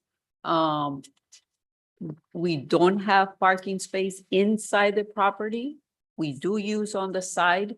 Art, if you have picture of the location, the side of the school goes to a dead-end street, so there's no traffic that way, and there's plenty of parking in front of the school. Parents have no problem dropping off the kids. We don't have any problems looking for parking, so that's what we're requesting, for us to continue with our license the way that we have been working for the past 28 years. Okay. Deborah, can you elaborate a little bit on as to why the recommendation for denial of the CUP and the parking variances? Because there's no parking. There's no on-street parking. You can see adjacent to that, there are townhomes that they have parking backing out into the street. That swale area is supposed to be swale area with not with pavement, but with grass to absorb the runoff. of Drainage, of yeah. the drainage. So it's okay. The daycare shouldn't be there, but the daycare's grandfather was there, but expanding into a school, I think is too much and exceeds the capacity of the site. The daycare is there, can continue to be there. Maybe if they want to operate a school, they should look another location and expand. No, but the we're school not to another expanding. location. We're not expanding. We have But you're the same. expanding the use that you have with the building permits, the use that you have through the building permits is a daycare, it's not a school. School has different requirements, parking requirements, so you can keep the daycare is legal, it has been there for expanding it and adding school grade is not recommended because the parking is not enough, it's not safe for the children to be dropped off there on the sidewalk. And yeah, there are townhouses there. I don't know how you park, but that also interferes with the area. We have been doing with the master plan, lots of walking audits. And what we find is in many of these places, they have all the fronts of the houses, instead of having front yards, now they have commercial parking lots. Then the cars park tandem park. You don't have sidewalks because the cars are encroaching into the sidewalk. So really from the planning point of view, this is not recommended for approval. I don't make any decision. They are the ones that analyze the case and they will recommend. We just write a staff report based on the facts that we see on the plans. Well, that's why I asked you to clarify so that we can all have a better understanding of what your recommendation is. So, Okay. please. Yeah. We are requesting the Hialeah license for the school because for the county, we have 2 licenses for the school and for daycare. We are working like daycare and a school during 27 years. Now we are requesting the license because the fire department let us know that we need a second license 2 years ago. True? We bought that property, by the way, I'm sorry that I am naming you. That was the lawyer that sold the property. Okay? And he knows that the property is daycare and a school since 1997 and before, because the school before had a school as well. Daycare and a school. Okay? You have there that people that are there was a student of our school and now are parents of our school and never had any kind of problem, any accident, any complaint, nothing. Why this? 27 years of our life giving a wonderful service to Hialeah. And now is it because the fire department let us know that we need a second license. Come on, please. This is a school, a wonderful school. If you want, you can call that person that can testify about that. That is not easy. No complaint. Tell me, look in the records if you have any complaint about our school for the neighbor, for one person that says we have problem with that school. That's not fair.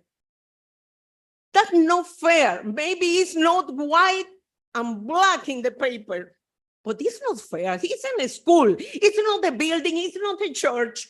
It's in a school of 2 persons, 2 single mother, 2 women. We don't live in Hialeah. We live Homestead and Kendall, closing to the Mitsubishis. And we are coming here during 27 years every day of our life. We live for that school.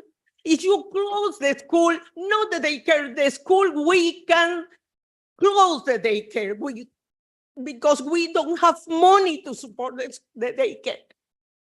That's not fair. Repeat, if you need that they testify or somebody else, they can come here and talk to you about our service.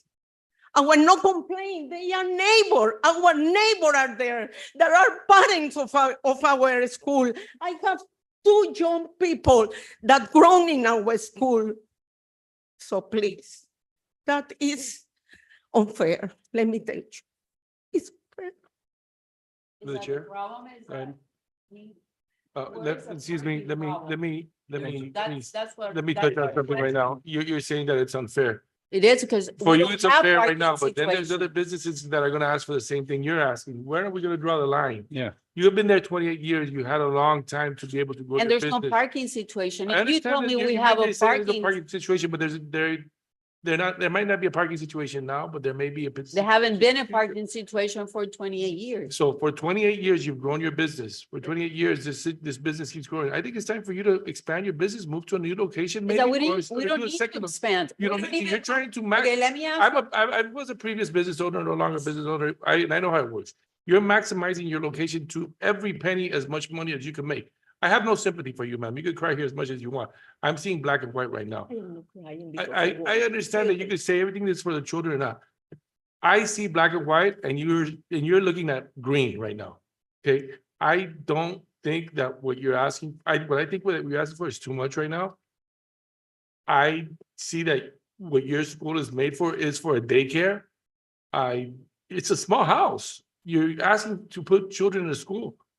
I don't understand how she even got away with it for this long. Well, that's. It's- But it was not illegal. Not from back there. It was illegal, it was not legalized.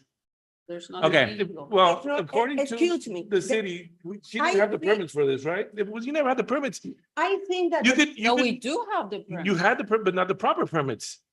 We never were required. We have all the permits required.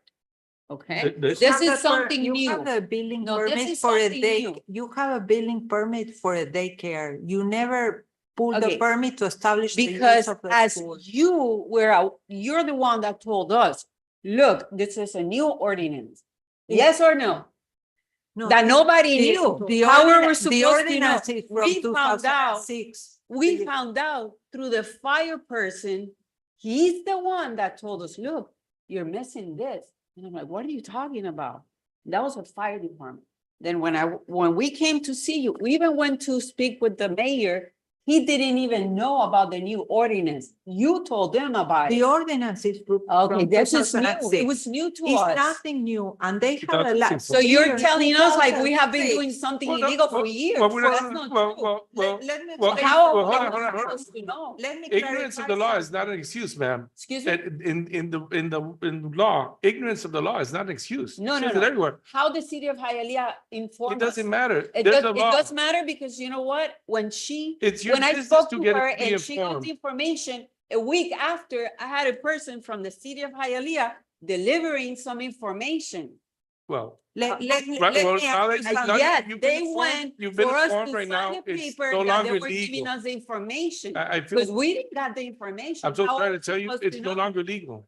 It's not- Well, It is what it is. every year So that, how, every year that you pay the occupational license. yeah, because you- we had two, you- we have one you for the city of pay- Hialeah and okay, for the okay, city of but- Miami. Wait, let- let's let me one at a explain. time now. Every year she paid the occupational license. She didn't pay an occupational license for a school. She paid an occupational license for a daycare.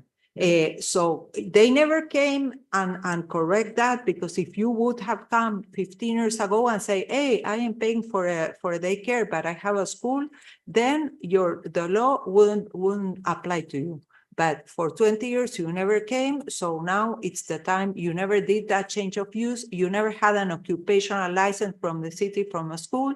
So this law Because I had it applies from to you. Miami-Dade County. Yeah, but this is the city of Hialeah. But you don't live in Miami-Dade Yes, County, you live in okay, Hialeah. okay. You need, You don't mean- you don't live in Miami-Dade County, you live in Hialeah, and you need to adhere to rules and regulations that govern Hialeah. I understand. However, Hialeah does fall under Miami-Dade County, but there's two different entities. So what Mr. Ulloa is saying, if I understand him correctly, is for umpteen years, you have basically been profiting and benefiting, okay, from having two schools and one license. Yeah. Finally, by doing some housekeeping, crossing the Ts, dotting the Is, some management within internal. They said, hey, wait a minute, there's a problem here. Let's go talk to them. And that's how they found out that you have an issue. Now you're here to try and correct that issue. But what about all those years that you were operating illegally? We can pay. If you want, we can No, pay. that is that we the were year not back. in the- I don't, that is not the problem. Okay. The problem is the parking. Okay, the point is the parking. Why is the parking? Because the children have to be safe. Man, That you is the- paved the over way. places that are supposed to be with grass. You did things that you're not even supposed to do in the city. You've done things. What do you mean that, what are you talking Where about? where they're parking right now. In the That's- swale, you're parking in the swale. We bought the school like that. They saw some lines and the line is in the morning to do the Pledge of Allegiance and everything. Okay, and we covered that. Okay, make sure, They don't have a make sure, space for parking. speak into the microphone, please. Thank you. Okay. And that is the point. Now, the point is the parking for the parents drop off and pick up the children, okay? We open at 7 o'clock and we close at 6 o'clock. And the parents come and pick up the children, even daycare or a school at 7, at 8, at 12, at Aren't schools? so supposed to have no regulated risk, times? Like, no risk for the children. That because- is a more important thing. In The my money, opinion- excuse me, sir. In my opinion, a school. The money, Regulated it- time, and then anything after that time would be an after-school program, if I'm not correct. No, what she's trying to say, for example. Because she's- if you- Make sure you speak into the microphone, please. Oh, I understand what you're saying, but what she's trying to say is that, for example, the daycare children, they come anytime, from 7 to 6, they don't have time.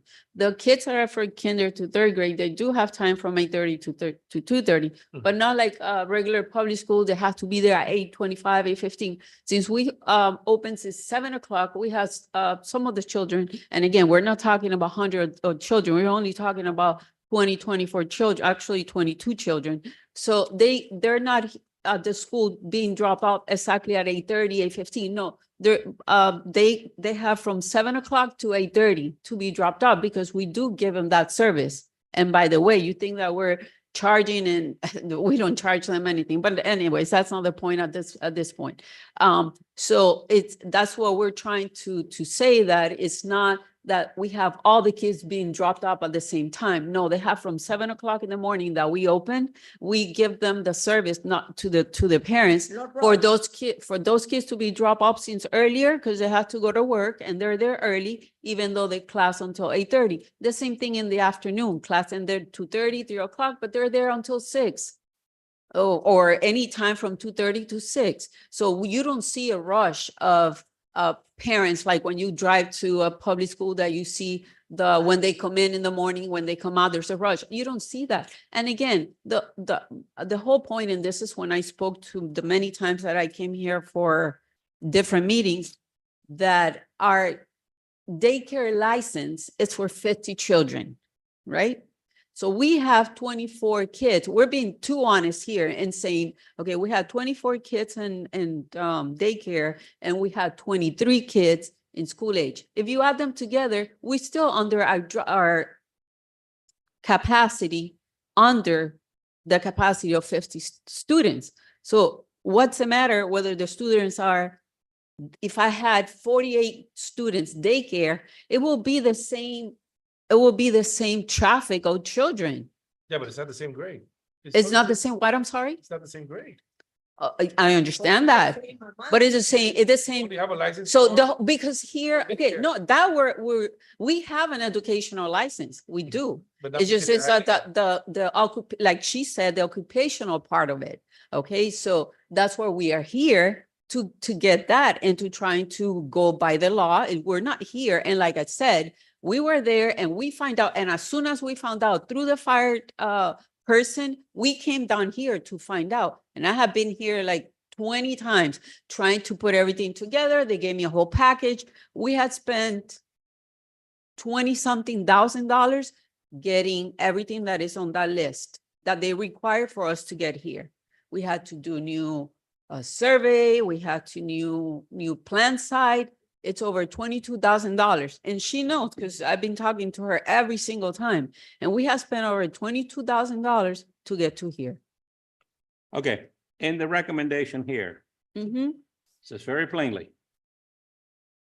If this board considers approving this conditional use permit and parking variance, the following items shall be considered.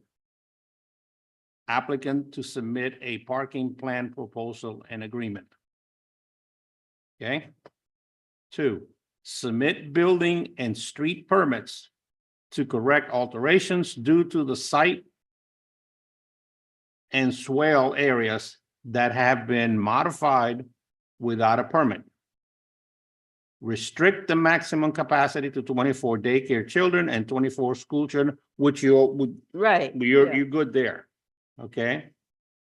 Enter into a declaration of restrictions and obtain a change of use for the school. The staff is giving you options. Okay. If you comply, now, we can very easily, at your will, Mhm. we can very easily table this item, postpone it, let it sit there until you can come back and discuss and investigate what it is that you need to do. And then we can come back the next 2 weeks or the following meeting, whenever you get your act together, if you will, and go through with these. But, Okay, they're not saying no, they're not closing the door. Yeah, And not it's the they, parking. not they, the staff, Mhm, mhm. staff's recommendation is not closing the door on you just yet, but it is being pushed, okay? But you do have options. Now, I know this is very emotional, okay? And things are the way they are. Through the chair. I would suggest if you think for a second, possibly table the item and follow up on with staff, see with what it is that you need to do, and then come back and pick it up again, and then you would have a better understanding. My suggestion is that we have been through this a long time. We have to be consistent because we have other applications before us. And if something comes that has no parking, there's no way that they are going to get the approval. Well, We just put those things in case that you decide that for, I don't know, because you have another idea that you want to approve it, take that into consideration. But I think this is the time because also there is a deadline for these schools to do certain things they have to do through permitting. So this is a day to make a recommendation and then it goes to the council and the council still have a chance to change it or to do whatever, but this needs to go. And that's why I brought this up, this possible option, because, you spelled that out here, that there are other options to be considered, It's so. not that I gave other options for the planning point of view, this is not approval, but I know that certain times when it comes here or goes to council, you might have, after hearing the applicants, you might have another idea. So Right. what I'm telling is if you're having another idea, these points, you shouldn't miss these points are important. That's what I'm Yeah. saying. No, you know how we feel about parking. If there's no parking,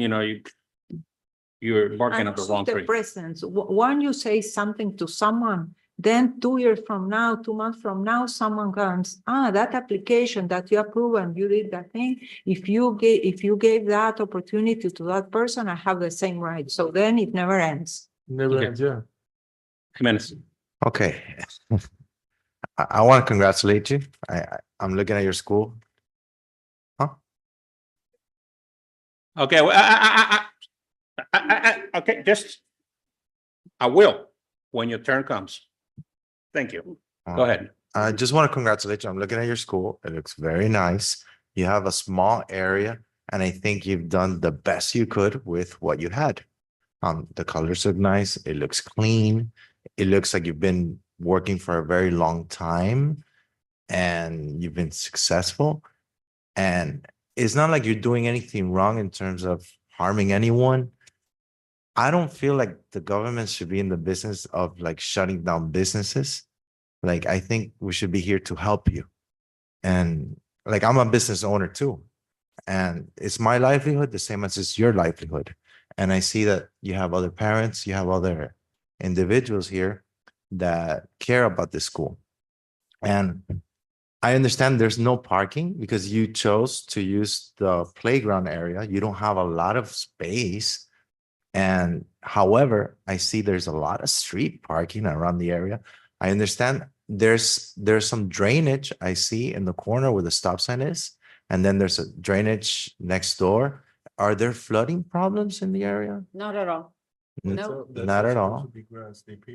I understand it's supposed to be grass, but I mean, I feel. The flooding, do you know where it goes? The water always finds its way. So it won't go to the places that are asphalted. Will go to the ones of the poor people that left the green area that needs to be there for previous area. And Right. also you say there's paid parking. There's no paid parking there. There was a sidewalk that somehow got erased. There was a swale area as you have across the street with canopy trees and with green that is no longer there. And the consequence of that, why it's not longer there? Because this area is being used for parking and it's not supposed to be used for parking. Through the chair, and I But- also I want to just to clarify. If you have the space to park, it doesn't mean that it's a parking space. It should be curved, protecting the sidewalk. It should be demarcations, protecting the vehicular circulation of it. So if the space is there, doesn't mean that it's a parking space. There is a differentiation, and that's why one of the recommendation is you need to obtain building permits and street permits. So if that is possible, that area, it has to be adjusted to be a parking space, not because the space is there, it's a parking space. Okay, For the record, mean- that was Claudia from staff. yes. Claudia, the principal planner. You guys are way more qualified than me.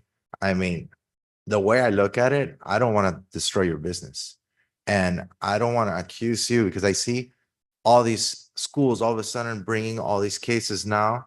I'm like, wait, the law was in 2006, but apparently nobody was enforcing it. And yes, ignorance of the law is no excuse, but at the same time, we should give some notice. We should work with each other. And I just don't feel right trying to crush you. At the same, hey, I'm talking, please, I'm talking, sir, please, I'm talking. And I just, I feel like my job, like, is to try to help you and to make things fair. I don't know how we could help you, like, I guess, trying to approve this. This is very legal, very, I don't know, like, if you could afford an attorney, but I'd be careful because this is your livelihood. And if there's a possibility to get an attorney, perhaps table this, get an attorney, get some help, do this. Because I mean, you don't want to agree to certain things that might harm you later on and you don't know what it is. I'm an attorney, but I mean, some of this stuff, I practice other areas of the law. So this is like Chinese to me. I'm still learning. Yeah. Ni hao. So that's my 2 cents. So Thank We you. also, about the parking, we gather signatures from parents that lived in our area and that they were able to, they say, okay, because the first time when we found out about this, there was a person that worked here, he's not here anymore. He worked in planning and he gave us idea, you can get neighbors, maybe they can sign the signatures, you can collect their signature. We did about 40, 50, we brought it to here, to zoning. They were notarized, willing, you can use my parking space.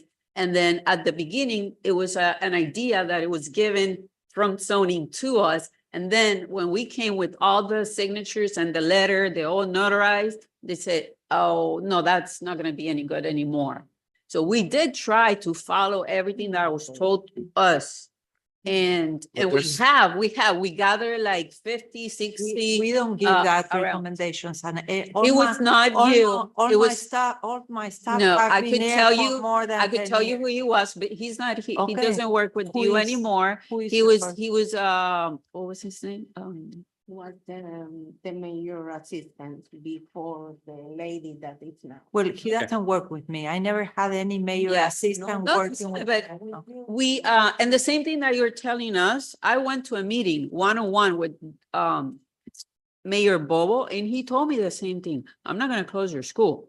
I'm here to help. I was very surprised when he didn't even know about the ordinance that Ms. Deborah had to explain to him, because he didn't know either. So how are we supposed to even know about it? But he didn't even know either. And he goes, Well, and he said, I'm here to help you. Right. As you Exactly can the see- same words, it just reminded me at that meeting, because he told me exactly the same words. Well, Yeah, as like- you can see, there is some internal housekeeping going on. And you in particular, your case is one of those that is coming up that needs attention. Hence, that's why fire marshal came out and told you, hey, A, B, C, blah, blah, blah, you know, so now you said, oh my God, what am I into? Okay, but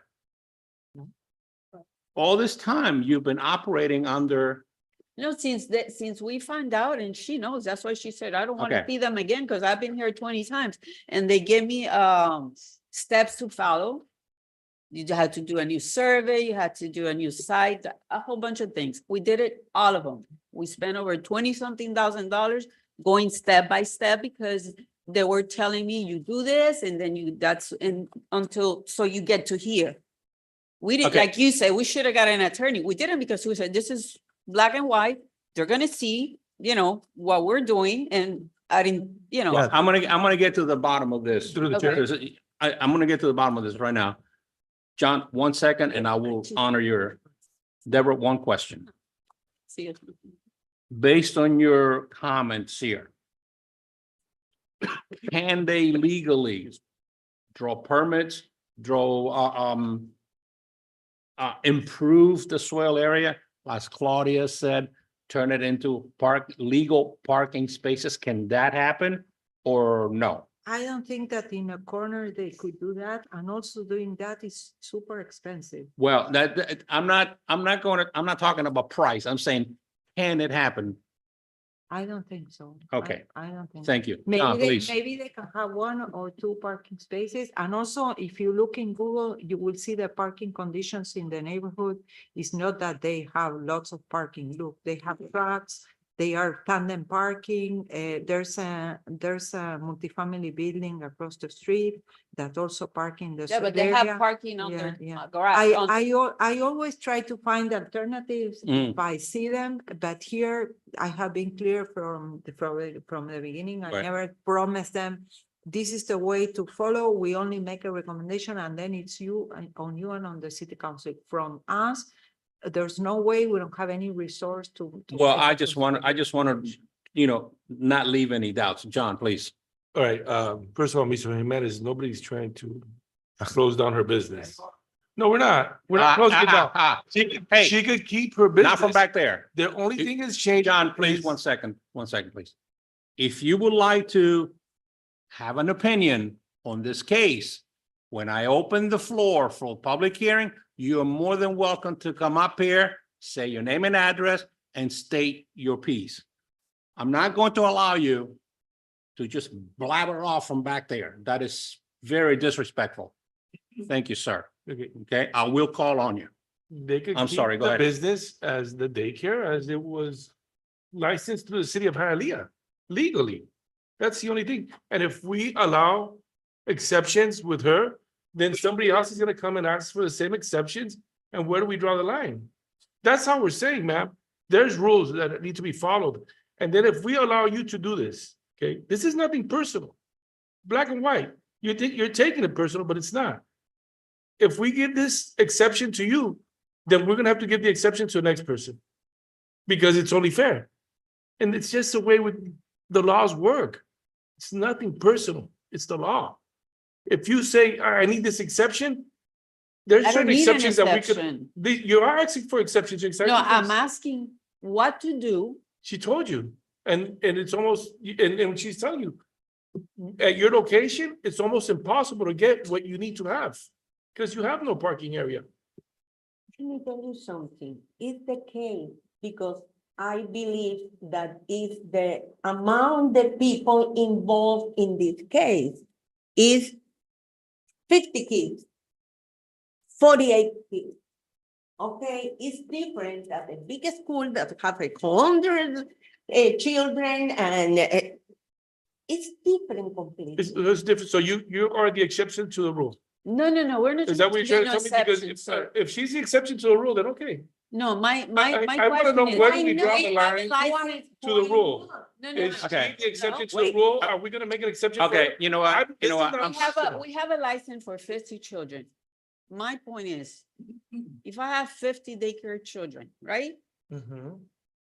Yeah, Where's 50 the What parking is issue? the difference? It's not the same. That's what I'm asking. Apparently, there is a rule. Okay, apparently, what is the Your, apparently? your grandfather, because if you come today and ask to Okay, have a but daycare with no. grandfather, park- So we have so license for your 50 grand- children. your okay, let her grandfather- answer. Your grandfather for the day, your grandfather for the daycare. If you Uh-huh. would come today for that daycare, you would be denied to have a daycare without parking and without any safe drop-off area. So Anyone?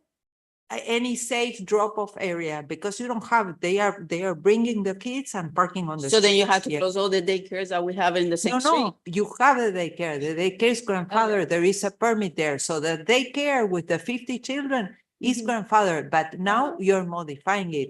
You're adding to that. No, I'm not modifying. The city has come with No, new. It's not the city that has come. The thing is that the fire department, they are new requirements. So every year they go and they inspect.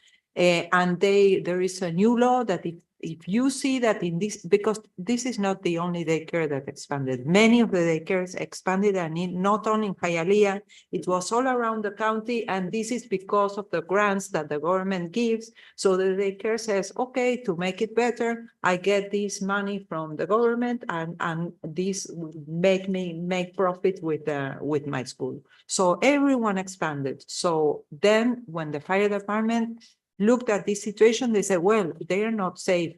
To be educational, there are certain other requirements. So to be educational, they have to comply with fire.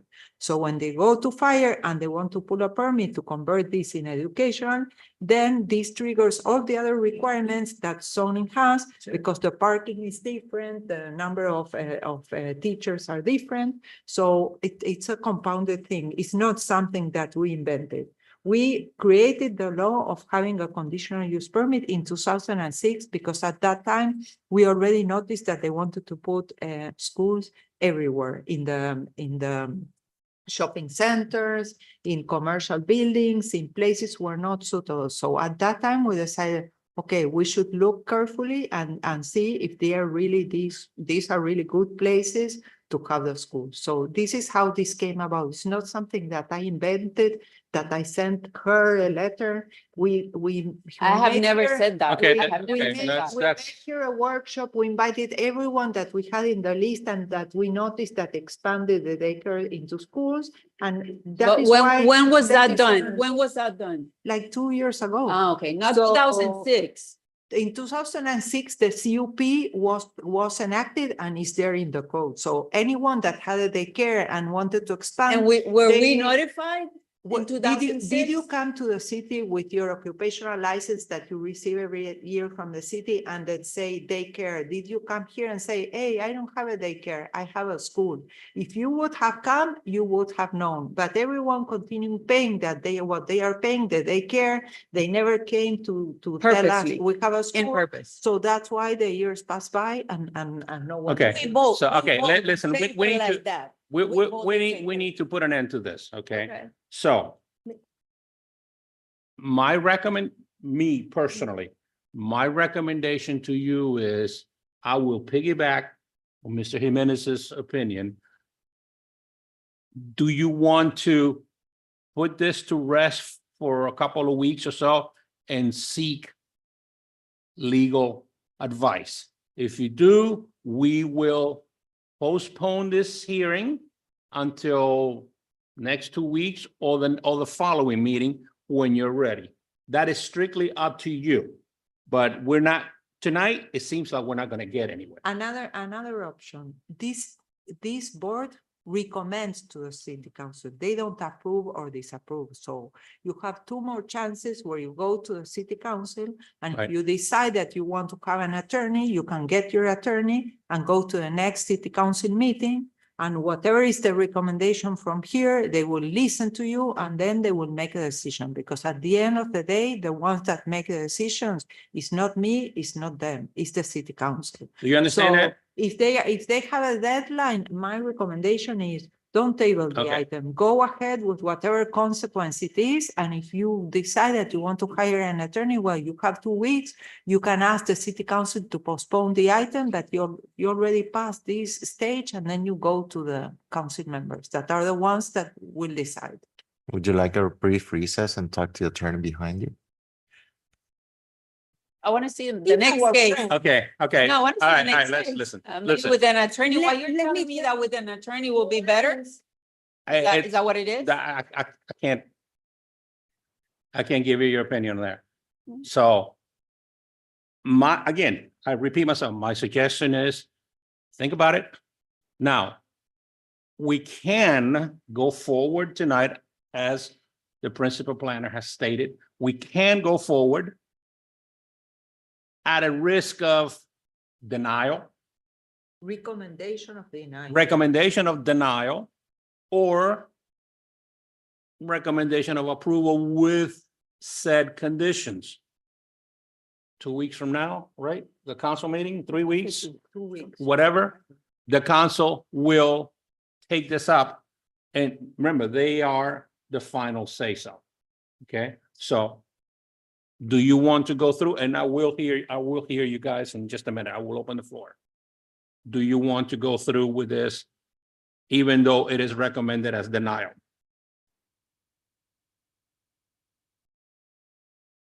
It's up to you, okay? In the meantime, I'll tell you what, step aside.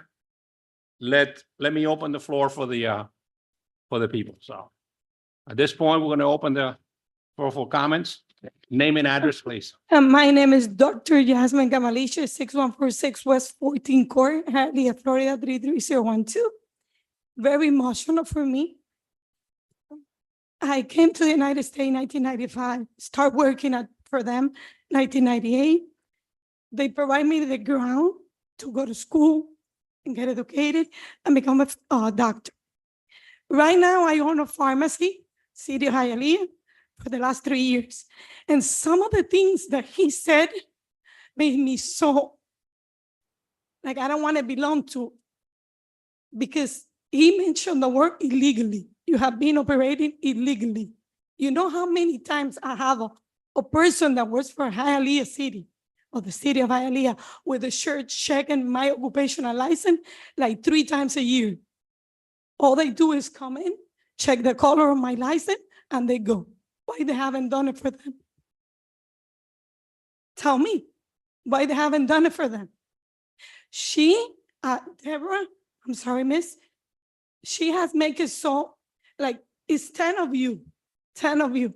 Only 2 of them has bad things to say. I'm telling you, I'm very emotional. Been together with them for 28 years. My son was born in that daycare. Actually, she was my student until I graduated from pharmacy school. She has a son now, goes to the same school.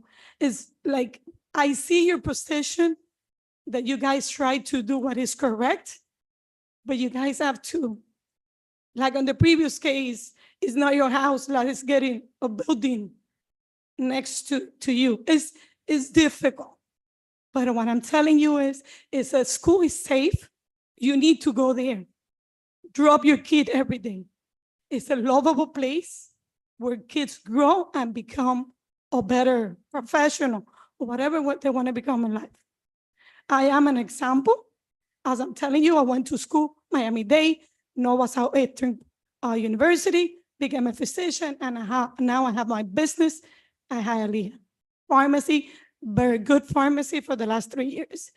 When I came, I say, I don't know who has to do a better job, but you guys come to my pharmacy. Like I said, what are you coming again? Just look at the color and go, who didn't do the job? why you make it 3 times to my pharmacy and not to them. Take the time, take the opportunity before you close down a business and go there. We're not gonna close it down. It looks like, No. it looks like, Okay. it looks like. Again, thank you for the No, opportunity. thank you. Thank you. Thank for- you very much. Sorry, I'm very nervous. No, that's fine. But again, okay, Okay. somebody else. Thank you for your comments Thank you. and congratulations on your, your, Thank you. your business and Yeah, stuff. this is the United States. Now, I have one Yes. very, very minor and quick question with just a simple yes or no answer. That's all it requires, a yes or no. They come to check your license a couple times a year, right? 3 times. Okay. Oh, you're good. Have a nice day. Okay. When they check their license, whether they did or not, it doesn't They matter. did not. Whether they did or not. They say, oh, wait a minute. You only have a license for this, but not for this. And they've been operating. Now, think about the question I'm going to ask you. Okay? Now, all I want to hear from you is a yes or no. At that point, when it was found out that she was not licensed for that particular operation, was she legal or illegal? Well, she was acting like she didn't have a license. Ah, She didn't know. ignorance is. No, she didn't know. The Okay. way he portrayed himself No. to Listen, that's all. it's something different. Okay, it is different, but I want you to understand that you're saying that legal and illegal. But It's, he was the one that mentioned the word illegally. okay. And I said to you, why they do it to my pharmacy 3 times? They just have to It see just- the license changing color Okay. 3 times to my pharmacy, Thank you. and they haven't gone to them. Well, Thank you. thank you very Thank much. you. And I know that there's 10 of you, Thank you. not only 2. Okay. Name and address, please. George Ramos, 6146 West 14th Court. Mine's going to be very short, very simple, nothing much to say. It's very disgusting to see the behavior that I've seen here today, especially from John here. You said you used to be a business owner. It's very clear that you're not still a business owner because I can't imagine you succeeding at all. You hear saying, let me talk. John, let I said to him that. Whose turn is it? Because I have a timer right here. John, let him talk, please. Let him talk. Exactly. You sit here and look at 2 little old ladies saying, you guys have been profiting, scheming, accusing them. If there was some disgusting, greedy people right here, they I didn't say those words. They are not, are you They going to keep made a talking? Are profit. you going to keep talking over me? You made a profit. Are John, you going to keep talking over me? John, please. These 2 ladies don't drive Mercedes. They don't drive no Lamborghinis, nothing. Nissans. That's all they drive. They have their house. They're single mothers. They have no support. She has a child. She raised him. He became a cop. He's a cop in Tampa right here, serving our community, a great state of Florida. Her children right here, serving Orlando, university, everything. Mother of 2, mother of 1, single completely. And you're over here acting like such a disgusting human being, saying, oh, you guys are greedy. You guys have been profiting and not knowing but because it's discussing human illegal. beings. Are you going to Have you keep doing what you're doing right now? Have you Because it's looked in the extremely mirror? unprofessional. I don't know who voted you in here. You're interrupting a lot of people. You're insulting me, calling You- it discussing. And I'll keep doing that. And I'll keep doing that because you are. It's so strange. And you as well, Deborah, it seems if you've gotten this as a personal thing or something. There's never been a single parking issue. There's never been a single incident with a child. There's plenty of parking space. There's no flooding. They gathered almost 60 signatures showing you that the houses have no problem with it. Please use my parking. They're not impeaching on anybody. At night, the parking that they use gets flooded with people that have apartments. The apartment building across the street, they have extra cars. Because that's what? One parking doesn't work. People have multiple cars. They put 5 people in an apartment and they take up that whole parking at night. So you're gonna make them suffer for something people do later at night? It doesn't make any sense. You're a strange man. It's so weird. And that's all I have to say. Thank you very much. Thank you. John, you want to, First of all, okay. I don't accept you calling me a disgusting human being. Okay, you must be, you're more disgusting Okay, than me for coming at me like that, okay? Okay. She right. knows that she's been working at the business and every time that she came here to say, here's my kid, here's my daycare license, I'm here renewing my daycare license. Not once came saying, here, I'm here to renew my daycare license and my school license. Okay. It's just, It is what it is. okay. I just said to you, we're going to make an exception to the rule for her. That's what I'm saying. You're insulting me, you're taking this personal, and I never took it personal with her. I'm telling you, it's a rule, it's a law. And we're going to, how's it taking it personal when it's a law? It's a law. So we're gonna make an exception to the rule and to the law because she's your friend or your mother, whoever she is. And we're gonna do that because we should do that just for her and for her and for both of them. Thank you, John. For no other reason, just because it's them. We're gonna make an exception to the rule for them because I'm a horrible human being. We're gonna bypass that law because I'm a horrible human being and the law doesn't mean anything. And I Right. suck. So we should Okay. make. Listen, that's enough. That's enough. Thank you, You're John. a joke, bro. You're a disrespectful human being. John, Because I thank didn't you. disrespect her. I didn't disrespect you. I didn't disrespect anybody. Okay? John, thank you. Okay, you're lucky. Okay, You're lucky, young man. real quick, name and address. All right, listen, one more outburst and I'm gonna have you escorted out. Name and Hello, address, please. Ashley, 2681 West 74th Terrace, Hialeah. As I came here for a parking conversation, I will continue the parking conversation and the safety of the children, which was the concern to begin with. I myself was a student of Three Flags Academy. I am now 28 years old. I attended the school for a pretty long time and while I'm still here, so clearly there's never been any safety issue. I have never had any accident. I have passed by that school multiple times, as he mentioned, even during nighttime on the weekend when the school is not active, there are other cars parked there that have nothing to do with the school. Also across from the building as well. I have my son in that school. And again, I have never had an issue. I have never pulled up to that school in an area where I have not been able to drop off my son. And the school is about to end. It's been a year since he's been there. Again, for the safety of the children, when my son and I get off the car, we get off on the sidewalk side. So the door is right there as you enter. There is no safety issue. I have seen multiple parents who have also gotten down as I am also leaving. Actually, on the contrary, the parents there are so great that we wait for, like, if we need space, nobody's going to like jump on each other. We have been by the stop sign and I have gotten and left and somebody else will come in. So it's not like we're ramping up on top of each other. Yeah, I mean, again, there is no safety issue. I'm speaking only on the parking because that's what I thought it was here for. So I got a little confused when this went many different ways. And as far as parking, I don't think there is no issue. There's never been an issue from when I was a student, from when my son is a student. And I'm in agreement. I think this took a turn that has nothing to do with what we came here for. So for the purpose of the safety of the children, I do not think they are in danger. And I don't think there's any problem with the parking. And there's also no flooding. And there's been a lot of rain and I've been there and I've dropped off my son during very rainy days and there's never been any flooding. So that's my say. Thank you. Thank you. I will take one more. Daylin Fuentes, I think it's too long. 1373 West, just steps from the daycare. And I chose this daycare because it's easy. It's on the corner of my house. It's no traffic there. Why? Because they don't have another intersection to the cross out the street. So it's just the corner and go around and they go. So that's why it's not too many traffic there.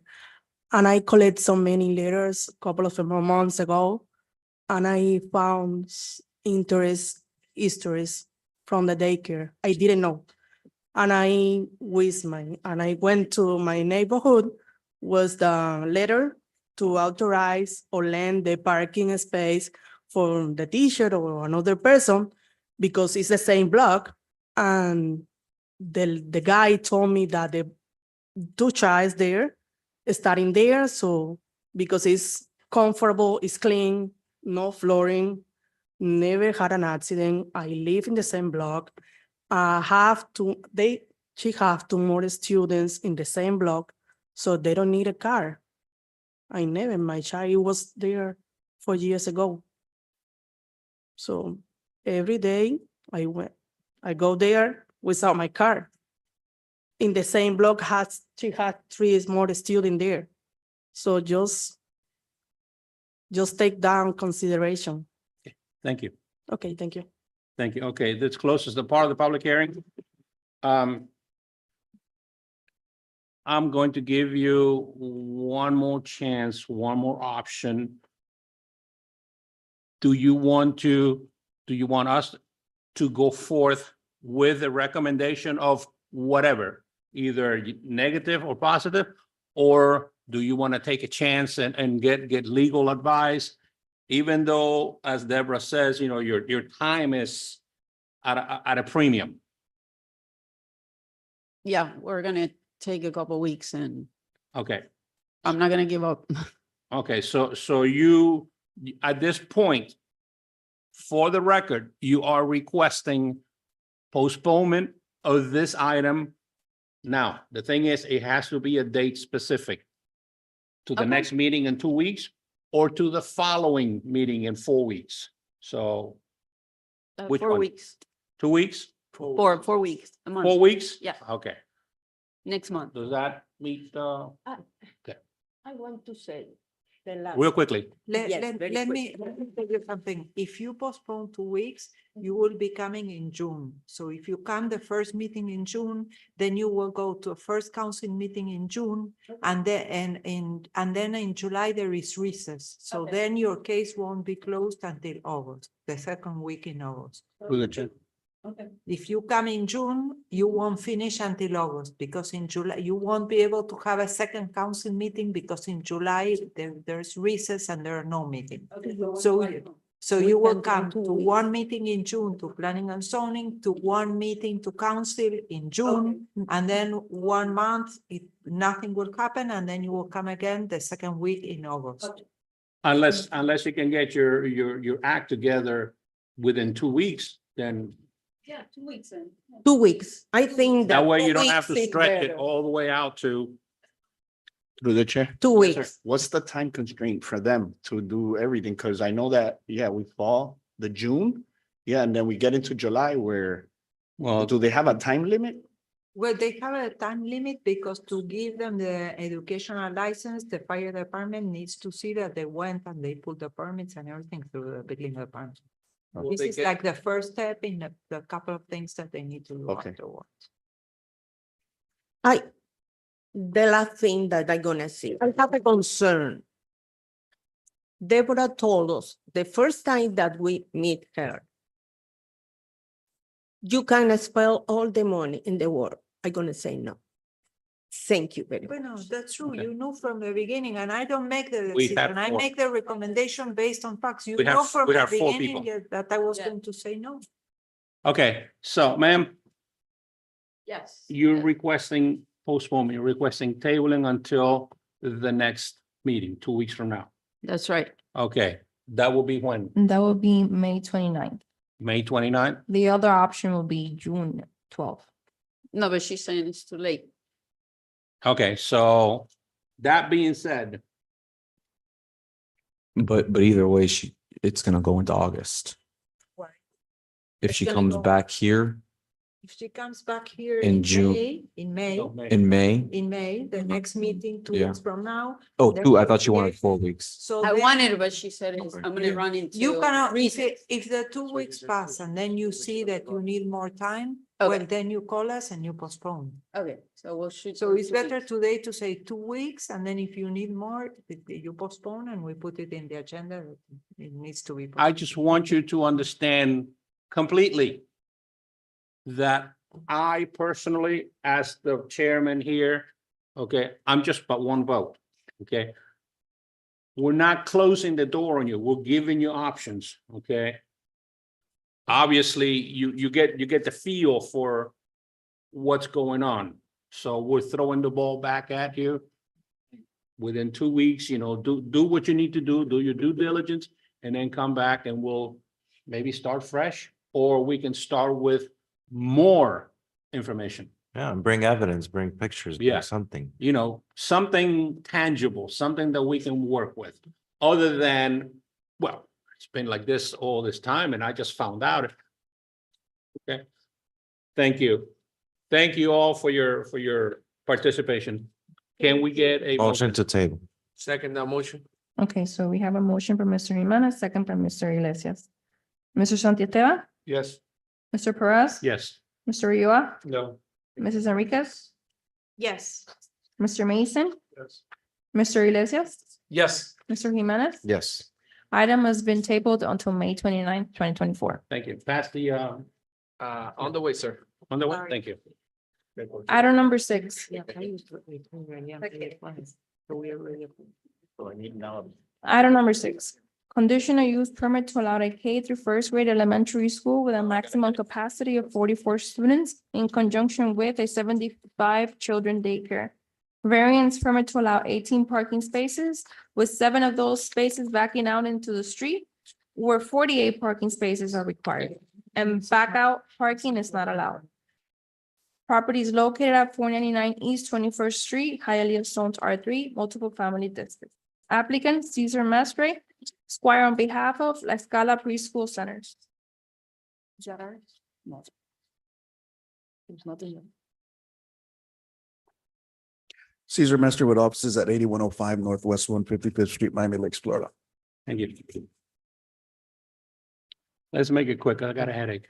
The property in this application is located on the northwest corner of East Fifth Avenue and East 21st Street. The lot is just south of the FEC rail tracks. The lot abuts the FEC rail tracks to the north and right of way to the west. To the east and south abuts residential buildings. The lot is approximately 0.61 acres and is improved with a 2-story building and detached 1-story building and a series of ancillary structures throughout the lot with approximately 9,534 square feet of building area. The land use designation is major institutions and the zoning is R3. According to security records, this property has been legally operating as a daycare since 1994. However, a school use has been established without the proper city zoning requirements and approvals. At this moment, the applicant needs to obtain a conditional use permit for the school operation and a parking variance. This application has been tabled since January 24, 2024. This additional time has allowed the applicant to work with staff and revise site plans to properly address the site vehicular circulation for proper drop-off and pick-up of children and students. The application includes site plans dated March 27, 2024, signed and sealed by Jose Martinez PE. Said site plan shows access to the drop-off pickup location within the property through East Fifth Avenue with a car queue lining on the north side of the property with exit into East 21st Street. The queue line has capacity for at least 11 cars. This queuing is sufficient for a school with 44 children. The submitted plans also show realigned parking spaces and landscaping improvements, including the required 7-feet landscape buffer along East 21st Street. The applicant indicated that staff will be limited to 15, including teachers and other support staff, therefore allowing all staff to park within the property and leaving 1 ADA and 2 regular spaces open for visitors. The parking variance may be approved with the condition that children will be dropped off and picked up as shown on plans and that all improvements shown in the site plan and required legalization will be completed before the 2024-2025 school opening. Conditions for approval. Obtaining a change of use approval before the 2024-2025 school opening. And this means building permits. I want to repeat it twice, building permits. This is just the first stage. Provide a declaration of restrictions for the CUP, including 44 maximum number of students in K through first grade school in conjunction with the 75 children daycare. Obtain all required building permits to implement improvements as shown on site plan dated March 27, 2024, signed and sealed by Jose Martinez. In addition to install bollards in the perimeter of the playgrounds, all these improvements are to be completed before the 2024-2025 school year. All children are to be dropped off and picked up as shown on the plans listed above. Recommendation approval with condition.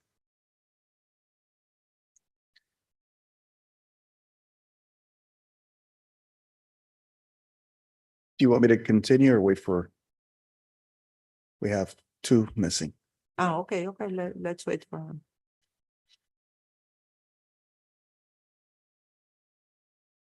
I think you're good anyway. What's that? You're good to go anyway. This, yeah.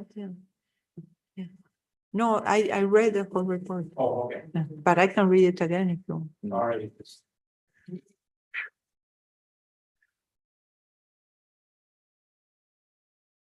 The difference of this case with the other case is that here there is room. It's a bigger lot, so there were possibilities to work with them and to accommodate what the school needs. That is the drop-off area, the parking area, a safe area for the playground with the bollard. So we work extensively. The engineer came, worked with us, and well, here we are. Here we are. With a recommendation of approval because there were alternatives. Some other times there are no alternatives.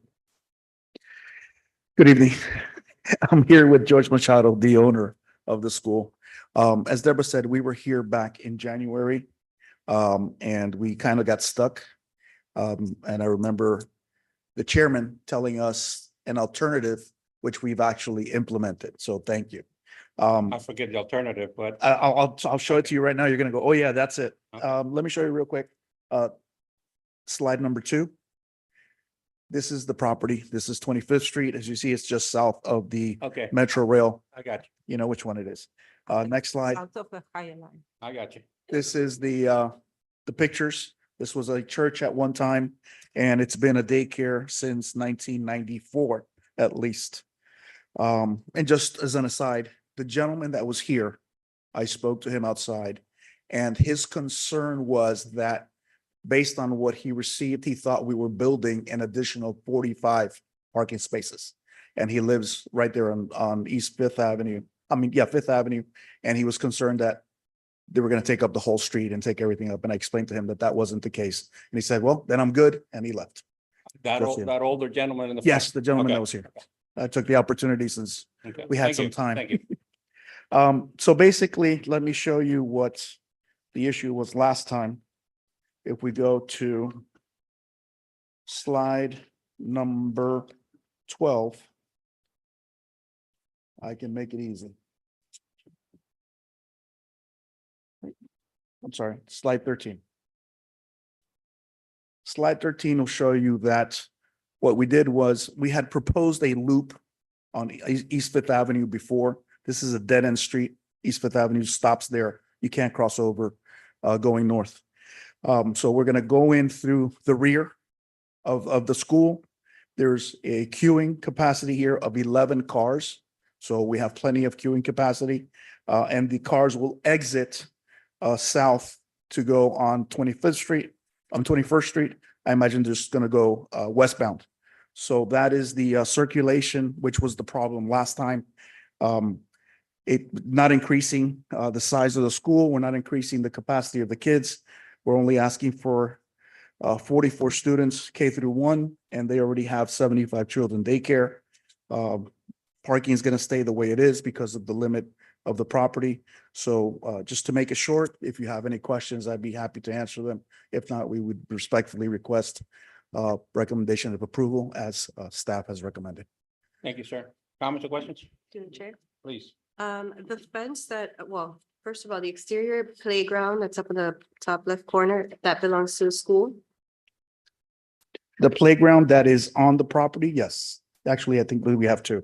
The proposed fence, is it like a chain link or a small wall with a barrier so cars don't? Whatever accidentally the cross there? requirements are for Department of Education or DCF, because they have the daycare, it will have to be that. But I believe you can have a chain link fence on the property. I'm just concerned with the cars. I mean, it's a small queue, but you never know. Somebody loses control, goes into the chain link fence. Right. So that would be my only. Normally, Through the chair, just Yeah. want to pinpoint that one of our recommendations is to include ballards. ballards are along usually, The entire Yeah. drop-off area that it has been created. right. Thank you. Yeah, Deborah's staff is very careful with that. They won't allow any playgrounds where there's any type of traffic circulation without having the ballards there. So And the other question I have, along East Fifth Ave, they're gonna obviously go into the school. During the day, since there are gonna be kids in the playground or kids outside, is there a way to maybe put a small chain so that people aren't gonna try to cut traffic through the school? I'm sure that wouldn't be a problem. Putting a chain. Just like And they're something not- to and the kids identify aren't- that that cars can't pass there during the day. Yeah. You know? Well, into the property. Correct, Yes. correct. Yeah, that won't be a problem. Considering the implement that. fact that that particular street is a very short street that dead ends against a railroad track, so it's not a through. Right, I'm just, what if there's traffic along There is. First, and then somebody No, wants to there- like cross through the street to pass three Th- cars? There is, because There's always the that, one that person. one street there also services the buildings to the east. Right, I'm just So- saying something that will avoid other cars to cut traffic. Yeah, I'm- And go through the school, Yeah, they could put cones also. Yeah, I'm sure. Exactly, that's what I mean, That's what- something yeah. that's indicating that other cars can't pass during the day. You think they're gonna cut through to go? To pass, That would be Miami, to crazy. pass three That would be cars, crazy. instead of waiting, yes, Miami, but just. It to would be avoid the crazy, but traffic. it's Hialeah, you know how it is. Yeah, Understood. That. would that's be a it, problem. those are my only That's fine. questions. Okay, thank you. Anyone else? Anyone in the audience? Okay, close the public hearing. What's the pleasure of the board? Motion to approve. Second that recommendation. motion. Okay, so we have a motion by Mr. Iglesias, second by Mr. Jimenez. Mr. Ulloa, Yes. Mrs. Enriquez, Yes, Mr. Santi Esteban, Yes. Mr. Perez, Yes. Mr. Mason, Yeah. Mr. Iglesias, Yes. Mr. Jimenez. Yes. Item has been approved with conditions. So the suggestion worked for you? Yes, sir. Good deal. That's what we're doing. Hey, I come through every once in a while. So item number 7 remains tabled. Item 7. yeah, we already gave that. Yes. Okay, yes. So item number 8. This is actually a tabled item from last meeting. We will need to remove it from table. Motion to remove from table? Second the motion. Okay, so we have a motion by Mrs. Enriquez, second by Mr. Iglesias. Mr. Santi Esteban, Yes. Mr. Perez, Yes. Mr. Mason, Yes. Mr. Ulloa, Yes. Mrs. Enriquez. Yes. Mr. Iglesias. Yes. Mr. Jimenez. Yes. Item has been removed from table. Item number 8. Special use permit to allow the expansion of the neighborhood business district overlay in relation to a proposed mixed-use development, including 21 residential units and approximately 2,050 square feet of commercial space. Variance permit to allow 3 residential units with an area of 593 square feet, where only 10% of the residential units may have a minimum area of 600 square feet. Variance to waive the building mass and building frontage development standards, and to allow a site area of 13,500 square feet with a street frontage of 135 feet, with a minimum site area of 20,000 square feet and a minimum street frontage of 200 feet are required, and to allow 10.71% pervious area, where 30% pervious area is the minimum required.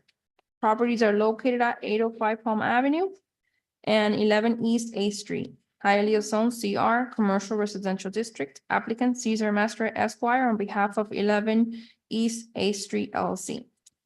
Thank you. Caesar Master with offices at 8105 Northwest 155th Street, Miami Lakes, Florida. The properties are located at the northeast corner of Palm Avenue and East 8th Street and are composed of 2 platted lots. The lots are currently improved with a 2-story commercial building with parking lots towards the north and east of the commercial building. The commercial building, as it currently stands, was built in 1982, according to city records. In addition, the properties have active building, fire, and code enforcement violations. The building has its 4th-year recertification expired in 2022, and code enforcement has a list of property maintenance issues. The building has several fire violations. All reports are part of this package. This project proposes to redevelop both lots with a mixed-use 8-story building, including an active commercial ground level with 4 levels of parking garage and 21 residential units from level 5 to 8. The corner of Palm Avenue and East 8th Street has been redesigned according to the MBD incentive requirements and serves as an anchor to the street and building. The 2 commercial bays totaling 2,050 square feet of area along Palm Avenue are to provide the required street activations as it is intended with the MBD regulations. Access to a parking garage has been pushed to the secondary street of West 8th Street, East 8th Street. The garage levels are proposed to include a design treatment with perforated metal screens along the west and south elevations to fully block the garage from the street view. At the east and north elevation, the parking garage is proposed to be fully enclosed. therefore requiring the parking garage to be mechanically ventilated. This treatment provides for an improved facade treatment along all building elevations. The residential component of the building is divided into 3 one-bedroom units and 18 two-bedroom units with the 18 two-bedroom units. The one-bedroom units range in size from 593 to 6,005 square feet, requesting for a variance to have more than 10% of the residential units with less than 600 square feet. The two-bedroom units range in size from 895 to 1,080 square feet, providing for residential diversity within the building. The residential section includes large patios and balconies at each level. The application is requesting to expand the MBD regulation and is providing the following height and density incentive points to comply with the regulation: the metal screen, the active ground floor, the corner accent, natural stone.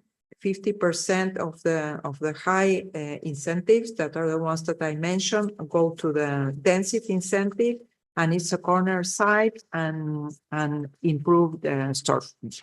The total amount of points are sufficient to comply with the requested height and density increase. Based on the proposal, the parking required is 42 parking spaces for the residential units, 10.25 parking spaces for the commercial units, and 5 parking spaces for guests, for a total of 58 required parking spaces.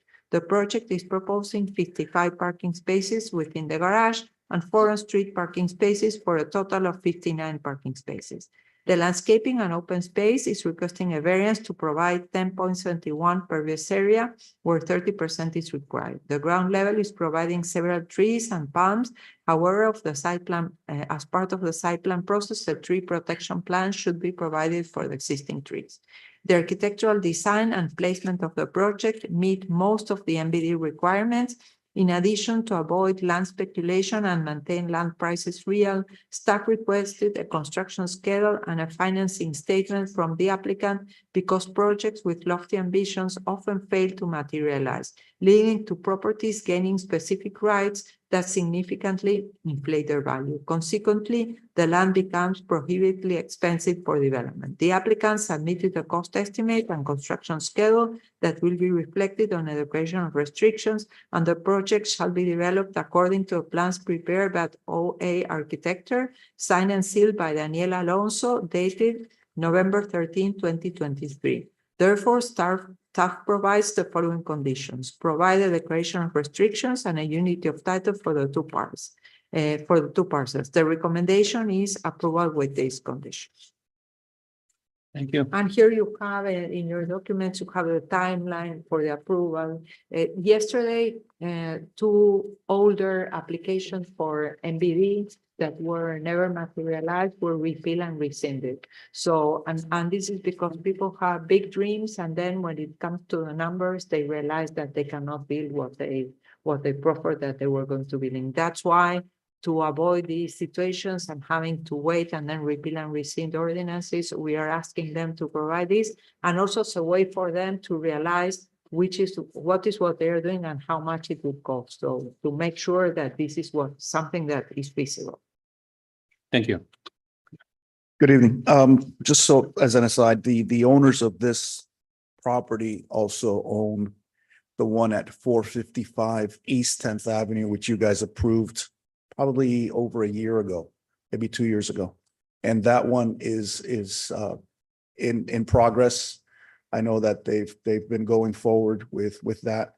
And they have advised me, and they put it in the document that we've attached here, that it will either be self financed, they're in a position to do that, or they will request a 50% financing only. So this is one of those that is probably most likely going to get done. It is not speculation. I'll show you the presentation. Next slide. This is the 2 lots that are located on the north side of Palm Avenue and 8th Street. Right now, there's like a 2-story little supermarket, neighborhood supermarket that's there. I'll show you what it looks like now on slide number 4. Next one there. This is looking north. This is the little building on the left side is the rear or the east side of the building there. You see some stairs that go up to the second floor. The next slide shows you a little bit more towards the corner. It's an old two-story building, which is having a lot of problems, as you heard Deborah say, including the 40-year certification, which has expired. The next slide is the view looking from Palm Avenue directly to the front. As you can see, 2 stories, small market. And the next slide is the renderings of what they are proposing. If you see, there's no request for a parking variance because we're going to have 59 spaces, which includes 4 that will be on-street parking. They're going to have basically 4 levels of parking to make sure that they have parking for all the units. And that includes 2 parking spaces for 1 bedrooms and 2 parking spaces for 2 bedrooms. And also 4 parking spaces for the commercial 2,000 square foot area that will be located on Palm Avenue to create the foot traffic that they're trying to implement in this area. So with that, also we're doing 3 1-bedrooms and 18 2-bedroom apartments. So based on that, I would respectfully ask that you recommend approval to the council along with staff, and we do accept all of the conditions that have been requested. Thank you. Comments or questions? Anyone in the audience? Anyone in the electronic audience? Closes the public hearing. Closes the public hearing. What's the pleasure of the board? Motion, second? So we have a motion by Mr. Ulloa, second by Mrs. Enriquez. Mr. Iglesias, Yes. Mr. Jimenez, Yes. Mr. Santiesteban, Yes. Mr. Ulloa, Yes. Mr. Perez. Yes. Mr. Mason, Yes. Mrs. Enriquez. Yes. Item has been approved with conditions. Thank you. Item number 9. Ordinance of the mayor and the city council of the city of Hialeah, Florida, amending the Hialeah Code of Ordinances, Chapter 74, entitled Signs, Article 3, Regulations, Division 1, generally, Section 74-146, prohibited signs and sign devices, and creating Section 74-151, additional billboards, repealing all ordinances or parts of ordinances in conflict herewith, providing penalties for violation hereof, providing for a severability clause, and providing for inclusion in the code, and providing for an effective date. So what this ordinance does, the billboards are prohibited in the city. And over the years, we did like certain ways that, for example, if you demolish 2 of the regular billboard signs, you could replace it with an LED sign. And this one is, these billboards are also related by the state, by the FDOT. So you need to have them at a certain distance. And we thought that we work up, but someone brought to our attention that there are 2 places along the I-75, no, the 112 or I-75, that where we could place 2 more billboards. These billboards are a benefit for the city because they pay a hefty application fee. And then in this case, what we're going to do is that they're going to share revenue. So that is a good thing for the city. So the purpose and intent of this section is to allow only two traditional and or digital billboards within city boundaries facing the Palmetto Expressway, facing State Road 112, and facing that portion of I-75 that extends in an east-west direction. So this is the ordinance for Chapter 74. And if you go to our code, you have all the different parts, and then you have the land development code. So many of the things that are here are also repeated in the land development code. So the next item is the same thing, but that goes to the land development code. Okay? Are they still bound by the brightness of the, All those are FDOT regulations. There will be it'll be a new section that regulates the new 2 billboards, and it'll be all regulated by the FDOT, which controls how bright they are. okay, yeah, because you know how it is, one of those big old bright LEDs, billboards Yeah. shining onto a Yeah, private house. but sometimes with the new technology, sometimes I look at them and I say, it's paper or LED? Because sometimes you don't even realize, because now is everything's under control. Well, a lot of them have smart technology, so. Yeah, yeah. Light sensors and stuff, which, will dim the intensity of the light as Yeah. it's dark. All right, comments or questions? Mhm. All right, what's the pleasure of the board? Motion. Second. Motion. Okay, so we Second have that a motion. motion by Mr. Santisteban, second by Mr. Jimenez. Mr. Iglesias? Yes. Mr. Mason? Yes. Mrs. Enriquez? Yes. Mr. Ulloa? Yes. Mr. Perez? Yes. Mr. Santisteban? Yes. Mr. Jimenez? Yes. Item has been approved. Item number 10. Ordinance of the mayor and the city council of the city of Hialeah, Florida, amending the Hialeah Land Development Code, regulation number 7, sign regulation, section 7-3, prohibited signs and sign devices, repealing all ordinances or parts of ordinances in conflict herewith, providing penalties for violation hereof, providing for a severability clause, providing for an inclusion in the code, and providing for an effective date.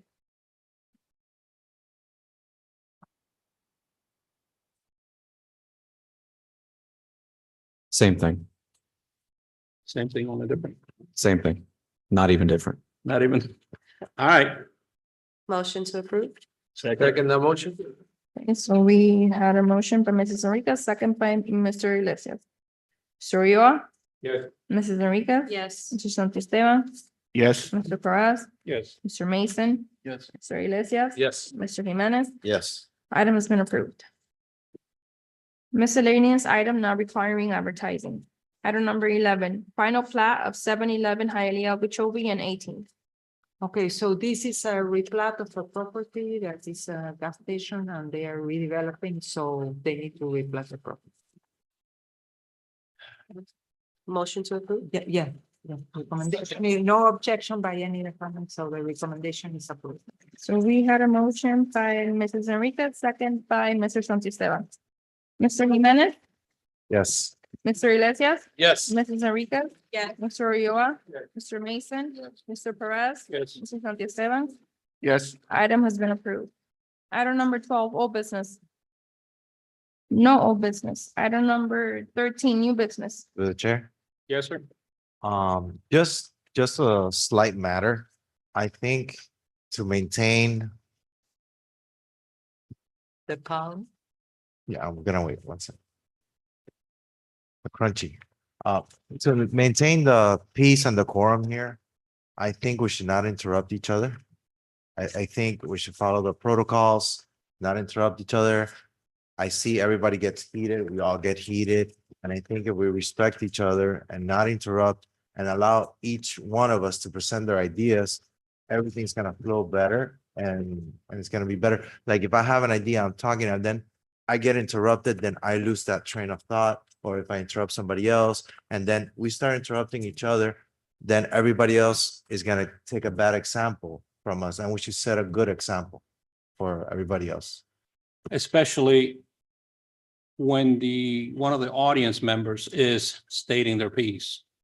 If we interrupt them, it just, remember, even though I'm very flexible with their time, okay, but it does cut into their time.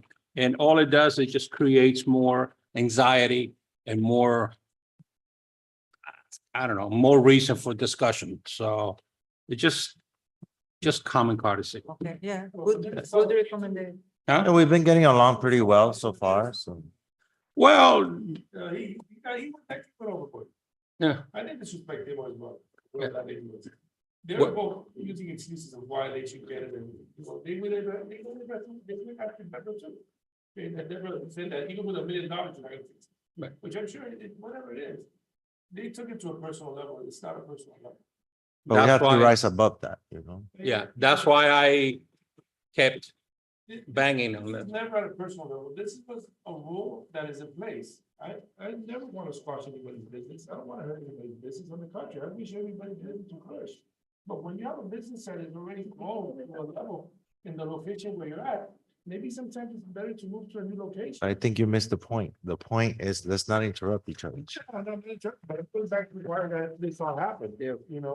We have to learn from the lawyers that they are chill, even if they are discussing Yeah, I try, you know, you hold yourself and then you, boom, you could erupt when it's your turn. You didn't get caught to discussing human beings. I've been called worse. It's a good, thank you for the advice. Yes, thank you.